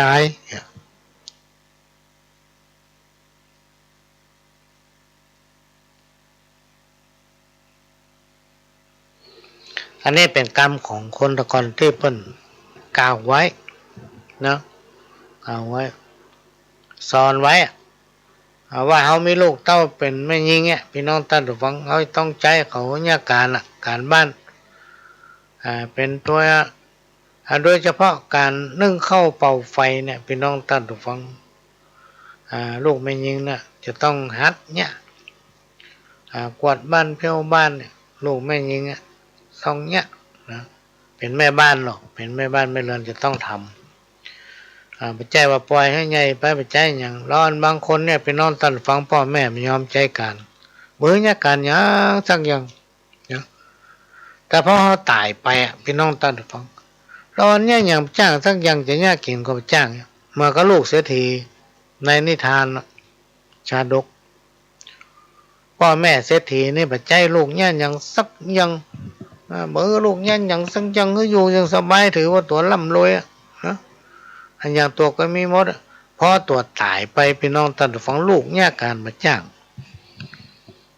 ประกอบกับพ่อแม่กับมือประคบค้าสมาคมกับไผ่พี่น้องท่านผู้ฟังมันก็มีความรู้นะบ่มีประสบการณ์เพราะมันไม่ได้คบไผ่ไม่ได้คุกคีกับไผ่หมูเจ้าไผ่สักคนเพราะมันถึงไปไหนกินของเก่าไปติ๊กพี่น้องท่านผู้ฟังและในยุคนั้นสมัยนั้นของที่จะแปลงก็ว่าโดนจู้โดนหลอกพ่อหมอกห้องกับหัวจนพ่อบ้านจองบ่เหลือบ่มีที่อยู่อาศัยต้องเป็นคนพเนจรเล่ร่อนขอทานไปเรื่อยๆพี่น้องท่านผู้ฟังขนาดเป็นลูกเศรษฐีพ่อแม่มาสอนเรื่องการทำงานอะไรอย่างนะแล้วคนเฮาเนี่ยจะไปคิดว่าวาสนากูดีวาสนากูสูงส่งกูถึงจะร่ำจะรวยไปหน้ารับวิญญาการอย่างพี่น้องท่านฟังมาครับสองสหายไปเอี่ยวปล่อยหลวงปิ้งมาไปงานปล่อยหลวงปิ้งมาในยุคนั้นสมัยนั้นในสมัยน่าจะก่อนพุทธกาลละโอ้เตียวมาระหว่างต่างมาปะใส่หมอดูดวงหมอดูเมื่อถึงสองคนเขาพอมีสตังค์อยู่พอเขาก็แวะทำดูเมื่อดูลายมือดูเมื่อปล่อยให้เพิ่นตักดวงชะตาตัวเก่าว่ามันเป็นจะได้นะพี่น้องท่านทุกคนก็แวะดูดวงนายกดูก่อนตัวมีอายุเกิดก่อนเฮาไปหลายเดือนเนาะนายกเข้าไปดูหมอบอกว่าโอ้นายกเนี่ยมันถึงจะตุกยากขนาดในอนาคตอนาคตไปหน้าเนี่ยจะตุกบ่พอจะเข็นอกเข็นใจตัวหมอคนตั้งนะว่าจะป้าเอาความทุกข์ความยากอย่างแสนสาหัสในอนาคตวันข้างหน้านายขอเข้าไปดูโอ้อันนี้บุญนักสักไงโน่นนี่โนจะได้เป็นเจ้าเป็นนายวะจะได้เป็นเจ้าคนนายคนในอนาคตวันหน้านี่จะได้เป็นใหญ่เป็นโตในบ้านในเมืองนี่ลูกจะได้อยู่ใต้ร่มใต้ร่มของบนห้องอย่างใต้ร่มสัตว์จะได้เป็นใหญ่เป็นโตพลิกไปถึงบ้านคนที่ว่าจะได้เป็นใหญ่เป็นโตในบ้านในเมืองก็เล่าให้แม่ฟังแม่ก็มาเกิดใจว่าโอ้ลูกเฮาเนี่ยเป็นเจ้าเป็นนายเป็นคนมีบุญมาเกิดตั้งวันนั้นมาก็กักลูกไว้เลยที่บ้านเบ้อไปไหนเบ้อไปคุกคีกับไผพี่น้องท่านผู้ฟังจะไปไหนก็ไม่ได้ไปละกักไว้เพราะว่าหามน้อยลูกจะต้องได้เป็นเจ้าเป็นนายเป็นใหญ่เป็นโตในบ้านในเมืองวะไอ้ส่วนคนที่หมอตักว่ามันจะตุกร้อนเข็นใจในวันไปหน้าเนี่ยปิกมาบ้านพี่น้องท่านผู้ฟังมันตึงมาอยู่มาย่างไปหาซื้อขอบกหาซื้อเสียมนะไปหาซื้อมีดมาได้เนี่ยการวันค่ำเมื่อคืนถ้าเดินแจ้งมันก็เนี่ยนอกจากมันแค่รับมันจะย่างเนี่ยการอยู่อย่างนั้นว่าถึงไปหาไปเลยพี่น้องท่านผู้ฟังเนี่ยถึงเมื่อวันเมื่อคืนเอาจนมาแค่รับมาได้การกินการโยมมันก็กินไปเลยมันถือว่ามันเนี่ยการละมีใบมีแห้งเนี่ยการก็เป็นใจได้ละขอให้มันมีสตางค์อย่างเดียวมันก็ได้ขายครัวให้ครัวส่วนมันพี่น้องท่านผู้ฟังเก็บหอมรอมริดจ้างกินจ้างใจอันใดบ่จำเป็นมันบัดใจพี่น้องท่านฟังมันเนี่ยอย่างนั้นไปเลยจนมันมีเงินเป็นหีบนะเป็นกล่องพี่น้องท่านฟังเป็นองค์มันเก็บเงินหอมไว้เพราะมันรู้ว่าหมอทำนายใจตักไว้ว่าวันหน้ามันตุ้งยากแสนเข็ญในที่สุดคนที่ถูกทำนายว่าจะตุ้งยากแสนเข็ญนั้นได้เป็นเศรษฐีพี่น้องท่านฟังเพราะความขยันหมั่นเพียรเขาไม่ย่อถอยฝ่าฝืนกฎที่หมอนั้นเป็นตักไว้ว่าโอ้เก่งจะตามถึงดีบ้าดีง่ายนะไม่ตุกยากในวันไปหน้าส่วนลูกของทำคนหนึ่งที่พ่อแม่คิดว่ามันต้องได้เป็นเจ้าเป็นนายเป็นคนที่มีบุญมาเกิดมือยากกันอย่างเพราะพ่อแม่ตายไปพี่น้องท่านฟังมันกินของเก่าจนเสี่ยงหมดคนใจก็หายแซบมดเพราะมันบาเลืออย่างฮือเขาแล้วในที่สุดต้องกลายเป็นคนขอทานเล่ร่อนไปเลย มีอยู่วันหนึ่งขอทานที่ไหนก็ไม่ได้ที่ไหนก็ไม่ได้ไปนอนอยู่ข้างต่างอาจจะตายเพราะล่ะจะตายในวันนั้นพี่น้องท่านผู้ฟังก็มีขบวนของพญาเจ้าเมืองเปิ้นเสด็จเอวบ้านเอวเมืองเพื่อไปดูความสุขของพี่น้องชาวบ้านชาวเมืองเปิ้นผ่านมาทางนั้นพอขบวนเสด็จของพญาเจ้าเมืองผ่านมาเปิ้นก็หันมันนอนอยู่หันเปิ้นก็สั่งให้ขบวนเปิ้นหยุดนะพญาเจ้าเมืองเตียวไปไหนมันจะมีชเวคสัตว์กลางไปตัวหรอกมีล่มมีสัมปทานเนี่ยกลางไปตัวก็ไปอยู่ที่ชายหนุ่มคนเนี้ยเห็นว่ามันคิดว่าโอ้หมอทำนายกับแม่นแต่เขาได้อยู่ล่มใกล้ผ้ากาสาวพัดเขาได้อยู่ล่มสเวกสัตว์เขาจะได้เป็นใหญ่เป็นโตวันนี้แต่โลลวดตายไปงั้นล่ะ เนี่ยเป็นนอนตาฟังเพราะว่าแข่งอันหยังแข่งได้แข่งบุญวาสนาเนี่ยแข่งกันไปได้ตาไม่น่าพอหน้ามหันนะตาไม่น่าพอหน้ามหันบดีดูถูกกันบดีว่าให้ไผทำไปตามหน้าที่ของไปของมันนะเวลาจะโอ้อย่างเนี้ยอย่างเนี่ยมีความจริงใจต่อกันมีความจริงใจต่อกันพี่น้องท่านผู้ฟังความจริงใจเนี่ยมันหาไปได้มันหาถึงมีทุกคนจะต้องมีความจริงใจต่อกันมันถึงจะอยู่กันยาวไปกันไกลทำมันได้ก็คล่องตัวมีความจริงใจต่อกันบดีปากย่างใจย่างแล้วก็กำบนว่าปากหวานก้นส้มเนี่ยโอ้ยปากมันม่วนแต่เจ้าป่อนายป่ออันอย่างนี้ แต่ทางในมันขมเร็วแขว้งขมของเขาว่าอันนี้ก็นำมาฝากไว้เป็นสาระสัปปะร้อยอันปันเรื่องเนอะพี่น้องท่านผู้ฟังเอามาหูฟังฟังแบบฟังก็จะเป็นได้2 ชั่วโมงเนาะ ตอนนี้มาได้ชั่วโมงไปแล้วบางคนว่าแล้วมันเอาอย่างมาไปล่ำเรือวะไปหน้าตามเวลาของเปิ้นและรายการวิทยุเนี่ยพี่น้องท่านผู้ฟังเปิ้นบ่เรื่องคนอื่นเรื่องภายของมันอย่างรายการของพ่อหลวงก็ก็เรื่องของพ่อหลวงไอ้กะเฮาบ่เรื่องของคนอื่น เพราะมันเป็นรายการของเขาบางคนหาว่ามันเข้าตัวมันนี่โลก็พี่น้องท่านผู้ฟังก็ลองฟังทุกรายการโดดที่เพิ่นดำเนินรายการเพิ่นจะเรื่องของเพิ่นหมดอย่างหมอนั่นประชาสัมพันธ์โฆษณาขายยามก็โฆษณาขายย่างมานะเพราะเพิ่นเป็นสปอนเซอร์ให้มันโลกมันจะไปเรื่องคนอื่นอย่างพ่อหลวงในสาระสัปปะมันเป็นจิตอาสาที่เฮาอาสาเข้ามาพี่น้องท่านผู้ฟังถือว่าเป็นบุญวาสนาที่ได้รับการอนุเคราะห์เมตตาจากต่างสถานีหลายสถานีและพี่น้องท่านผู้ฟังทั้งหลายที่ฟังก็ดีบ่ได้ฟังก็ดีที่หูข่าวนะว่าพ่อหลวงสว่างบางคนเนี่ยอันเนี้ยการนี่พ่อหลวงสว่างเขาฟังรายการพ่อหลวงมาเมินละนายเนาะเขาบ่ได้หันตัวสักเตื้อเขามาหันเนี่ยวันเนี้ยเขาใครหันเมินเนี่ยจะได้ว่าอย่างนั้นล่ะใครวัดหัวมันบ่ได้เนาะ เนี่ยถือว่าเขาได้เป็นพี่เป็นน้องกันนะพี่น้องท่านผู้ฟังเมื่อจ้านนายปางได้บอกว่าเขาได้ทำบุญร่วมกันเขาได้เป็นพี่เป็นน้องเป็นลูกเป็นหลานเป็นปู่เป็นป้าเป็นลุงเป็นอานะกันมาตั้งแต่อดีตชาตินี้พวกนี้แม่นว่าเขาไม่ได้อยู่ด้วยกันแต่ว่าได้ยินเสียงกันเนี่ยพี่น้องท่านผู้ฟังได้ฟังเสียงเนี่ยกันอยู่ตลอดเมื่อเขาอยู่ด้วยกันนะเขามีจิตใจถึงกันนะพี่น้องท่านฟังถือว่าเขาได้ทำบุญร่วมกันมาตั้งแต่อดีตชาติเพราะฉะนั้นชาตินี้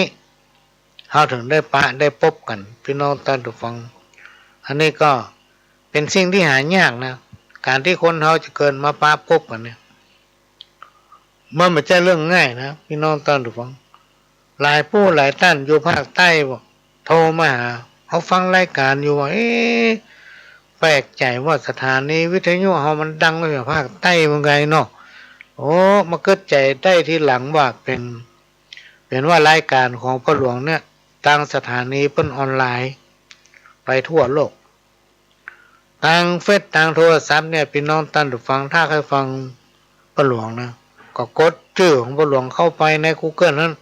เขียนเข้าไปว่านายสว่างธาตุอินจันทร์หรือว่าพ่อหลวงสว่างธาตุอินจันทร์ถ้าเขียนก็สว่างนั้นมีหลายว่างเนอะมีหลายสว่าง ในนั้นล่ะเขียนนามสกุลตัวนะนายสว่างธาตุอินจันทร์หรือว่าพ่อหลวงสว่างธาตุอินจันทร์มันก็จะออกทุกรายการพี่น้องท่านผู้ฟังเป็นว่าหมอนั่นมันฟังทางเฟซมีรายหนึ่งโทรมาหาผมขับแท็กซี่เนาะมันก็แจกเชียงใหม่เขามีแท็กซี่กันนี่เราเพิ่งรู้จักหมู่แท็กซี่ที่ไหนเมื่อใดนี่ว่าเป็นว่าขับแท็กซี่อยู่กรุงเทพคุณเยี่ยมมากนี่หรอกมันฟังกำเมืองเราได้ตัวไหนเป็นน้องตันฟังคนกรุงเทพนี่บางทีปหลวงปังกรุงเทพปหลวงโอ้เมืองแล้วเนาะเขาถึงหมูไทยโอ้เมืองนะถ้าโอ้ไทยบางกำนะที่มันฟังหมูเรื่องก็แปลให้มันฟังนะแปลให้มันฟังส่วนมากเขาก็ฟังกำเมืองเขาเนี่ยเพราะกำเมืองเนี่ยมันม่วนถ้าได้โอ้กับคนตั้งเหนือเนี่ยเปิ้นม่วนใจเปิ้นเพราะคนตั้งเหนือเนี่ยเป็นน้องตันดูฟังลองช่วยกันรณรงค์รักษาไว้เนอะว่าคนเหนือนั้นมีความจริงใจ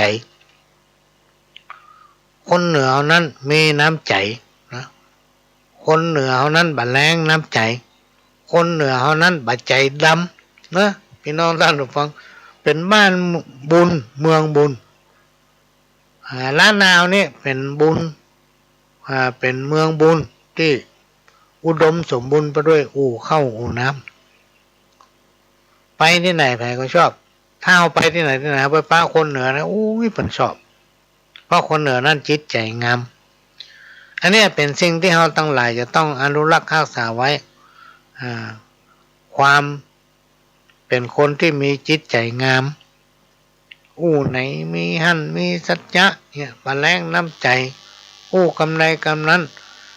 บ่ใจเป็นคนปากหวานก้นส้มอู้ตั้งหน้าอย่างไปตั้งหลังหำอย่าง คนมาเป็นเนี่ยน่ากลัวข้าวทำบนหนึ่งกล่าวถึงเรื่องตุ๊กมีหลากหลายประการมนุษย์ลุ่มฟ้าโลกล่าสงสารเกิดมาพบปานไผก็เลี่ยงไปได้ตุกซ้อหากินเลี้ยงต้องปากไส้ไผ่คนใดของฮุกตุกเมียและผัวหนวดเล่นต่างจู้ผิดและข้อศีลธรรมตุกโจรผู้ร้ายตุกทาลกรรมตุกเป็นผู้นำประเทศเพื่อนบ้านตำรวจทหารตุกมีหลายด้านยามฝูงลุกลามเขตคล้ายตุกบ่มีสตางค์มานั่งเล่นพายตุกก็ไม่เมียตุม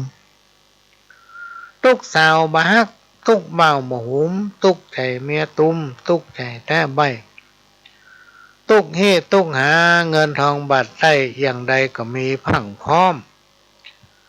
ตุกไล่วงศาเอาอาพี่น้องตุกบ่ได้ย่องขัวดีตุกใจแต่เล่าตุกเข้าบ่มีตุกนักเต็มทีมนุษย์ลุ่มใต้ตุกหนึ่งเป็นโอตุกหนึ่งเป็นใบกำหาปลาไปสันนั้นตุกไผ่ตุกมันมาตำหลีกกันเคาะกำก่อสร้างตัวตันอันตุกอย่างนี้ที่ว่าสกรรมยังบ่สำคัญเท่าตัวแห่งข้าตุกหัวใจไผ่บ่พอหน้าเพราะว่าเงินตาบันนักบ่มีไผ่ไหนคนใดจะฮักเอาตัวแห่งข้าเป็นแฟนนี่หนูอันนี้เป็นห้ามถึงความตุกของคนตะก่อนพี่น้องตัดฟังก็มาลงใต้ก็เขาได้แฟนนั่นนะเขาได้แฟน อันนี้ทำบทหนึ่งคืนวันค่ำเจ้าใจเมาบ่หายเกิดมาบ่เคยหลงฮักไผดังอี้โอ้อันนี้เป็นข้าวไผเขียนมาหมูเนอนี่นะ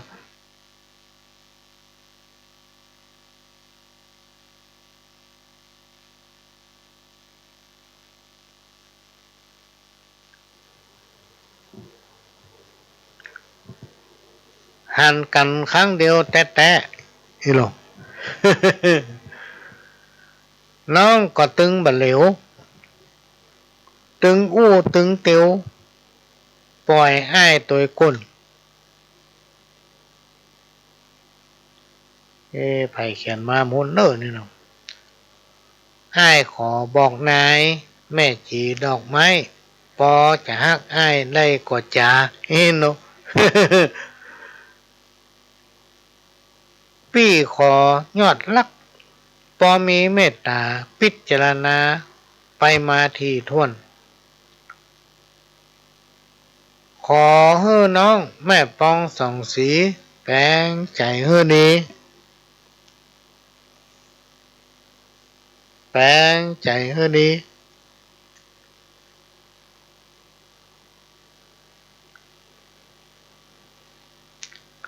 ฮักพี่อ้ายมาฮักนักมาฮักหลายขอเต้าปลายกิ่งก้อยปอยังแควนบ่หายตัวพี่นี่แหละฮักเมาห่วงแหนกลัวใจหัวแลนมาขอฟู่เจ้าหากมีเบาไหนไผคนใดมาเฝ้าพี่จะขอเอาหอกตะเนาะจะเอาหอกตะเปิ้น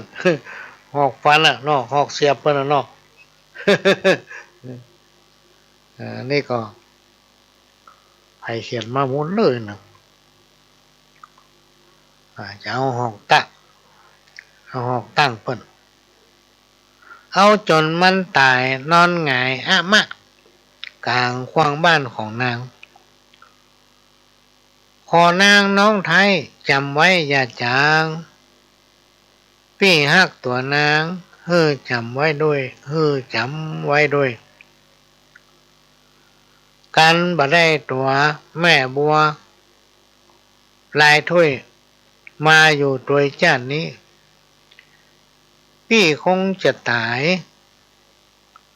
เอาร่างกายไปลี้ลบจากนี่เมืองคนตายไปในป่าช้าพ่อน้องบ่สนตัวนายหน้ามนบ่เอ็นดูตัวอ้ายหลอนว่าน้องบ่มีไผขางไข้วันเอานางมาเป็นกู้ข้างมาเป็นกู้ข้าง อันนี้ไผบางคนเขียนมามันจะจำมันได้เนอะพี่น้องท่านผู้ฟังไผบางคนเขียนมันมีชื่อนะมันมาแล้วเนี่ยเปิ้นหาว่าเปิ้นเป็นสาวสมัยบัดเดียวเปิ้นตึงยังว่าชอบจุเปิ้นมาบ่เอาเปิ้นแท้หันพ่อใจเป็นดองไม้ข้างตางว่ะ อันนี้เป็นกำมูไม่ยิงแล้วเนาะใจกำมูพอใจลงมันเป็นของไผ่มุดนั่นเนี่ยทำฉบับหนึ่งมาด้วยกันเนี่ยทำฉบับหนึ่งตะกี้ไปได้มาอ่านก่อนข้าวห้ามฉบับ2ฉบับนี้จากคนที่ใจนามประกาศว่าจุดเนาะ ขอป้าหลวงจัดรายการเมื่อคืนพ่องนี่เนาะจัดละตอนนี้จัดคืนวันพฤหัส3 ทุ่มถึง4 ทุ่ม10 โมง9 โมงถึง10 โมงเมื่อคืน3 ทุ่มถึง4 ทุ่มจะได้ฟังแสดงว่าเพิ่มมาได้ฟังเมื่อวันฟังเมื่อคืนเนาะข้าได้แผ่นซีดีเต็ดอย่างเปิ้นบอกข้าได้แผ่นเทปของป้าหลวงป้าหลวงมันมีเนอะมันได้อัดไว้กดเอาในโทรศัพท์มันเข้า Google ก็เขียนว่าป้าหลวงสว่างมันจะมีออกมาหัน มันมีสาระครับสำหรับเจ้าบ้านอย่างผมนี่เนาะแม่น่ะพี่น้องท่านผู้ฟังรายการอย่างเงี้ยถ้าเป็นผู้รักผู้ใหญ่มาฟังเนี่ยมันมีสาระนะเปิ้นคนหู้มาฟังเนี่ยเพราะว่าเขาเป็นเจ้าบ้านแต่ถ้าเจ้าบ้านฟังเนี่ยพี่น้องท่านผู้ฟังแล้วฟังไปอันใดที่เป็นสาระก็เก็บมาคิดอันใดที่เป็นสาระก็จ้องละวิทยุไว้หั่น จะไปเอาออกไปกรรมอันไหนที่มันแสลงอกแสลงใจฟังแล้วมันม่วนอกม่วนใจเอาละไว้ในวิทยุหันฟังหูใต้ออกหูขวาเหียนะกรรมไหนที่เป็นสาระที่สามารถเอาไปประยุกต์ใจก็เอาไปได้บ่สังวนลิขสิทธิ์พี่น้องท่านผู้ฟังเป็นรายการที่เฮาบ่สังวนลิขสิทธิ์คนเมืองเขาเนี่ยพี่น้องท่านผู้ฟังเฮาบ่สังวนลิขสิทธิ์เหมือนกับเพลงเหมือนกันถ้าไผขอเพลงมาเหลือแฮงแต่เฮาจะเปิดเพลงเมืองเขาได้หรอกเพราะคนเมืองเขามันอู้กันได้มันมีลิขสิทธิ์ถ้ามีเพิ่นก็บ่สังวนนะแต่อันอื่นๆเนี่ยบัตรตาเนอะพี่น้องท่านผู้ฟังมันมีลิขสิทธิ์นะมีลิขสิทธิ์แม้แต่หนังสือบางเล่มนะแปลงหนังสือขายแล้วเขียนติดหน้าสงวนลิขสิทธิ์ ก็เลยไปแปลงมาขายอย่างมันยังบอกไว้ในตู้บ้านมันคนเฮาเนี่ยเป็นนอนต้านฟังครูบาอาจารย์เพิ่นบอกถ้ามีตำราไว้ในตู้บาดใจมันก็เกิดประโยชน์มันมีประโยชน์อย่างสักอย่างมันก็มีสตางค์เขาจะมีสักกี่10 ล้านก็จ้างแต่เฮ้อมันกู้ให้หมดเนี่ยฮะตัวบ่ได้ใจมันจะไปมีประโยชน์หยังกู้ไปกู้มาเวลามันหมดแล้วเนอะพี่น้องต้านฟังก็จะยุดเวลาไว้เฮ้อเตื้อทางสถานีเพื่อจะได้ประชาสัมพันธ์นั้นอันนี้พ่อหลวงก็จะขอนำรายการนี้จากพี่น้องท่านผู้ฟังไปก่อนก็ให้มาปะกันใหม่ในวันอาทิตย์ถ้าบัดทิตย์ภารกิจกระตึงไปไหนแล้วก็คืนวันพฤหัสที่เพิ่นขอว่าขอมีรายการเมื่อคืนบ้างก็มีคืนทุกคืนพฤหัสเนอะ3 ทุ่มถึง4 ทุ่มวันอาทิตย์2 เวลาบ่ายโมงถึงบ่าย3แล้วก็5 โมงถึง6 โมงเนาะถ้าบัดเตอร์กับกินข้าวนะก็จะปะกันลวดไปปะ ขอให้พี่น้องท่านผู้ฟังทุกคนทุกท่านกินได้นอนหลับอยู่ดีสบายอยู่ดีมีสุขร่ำรวยแก้วแหวนเงินคำเนอเหมือนกันคู่คน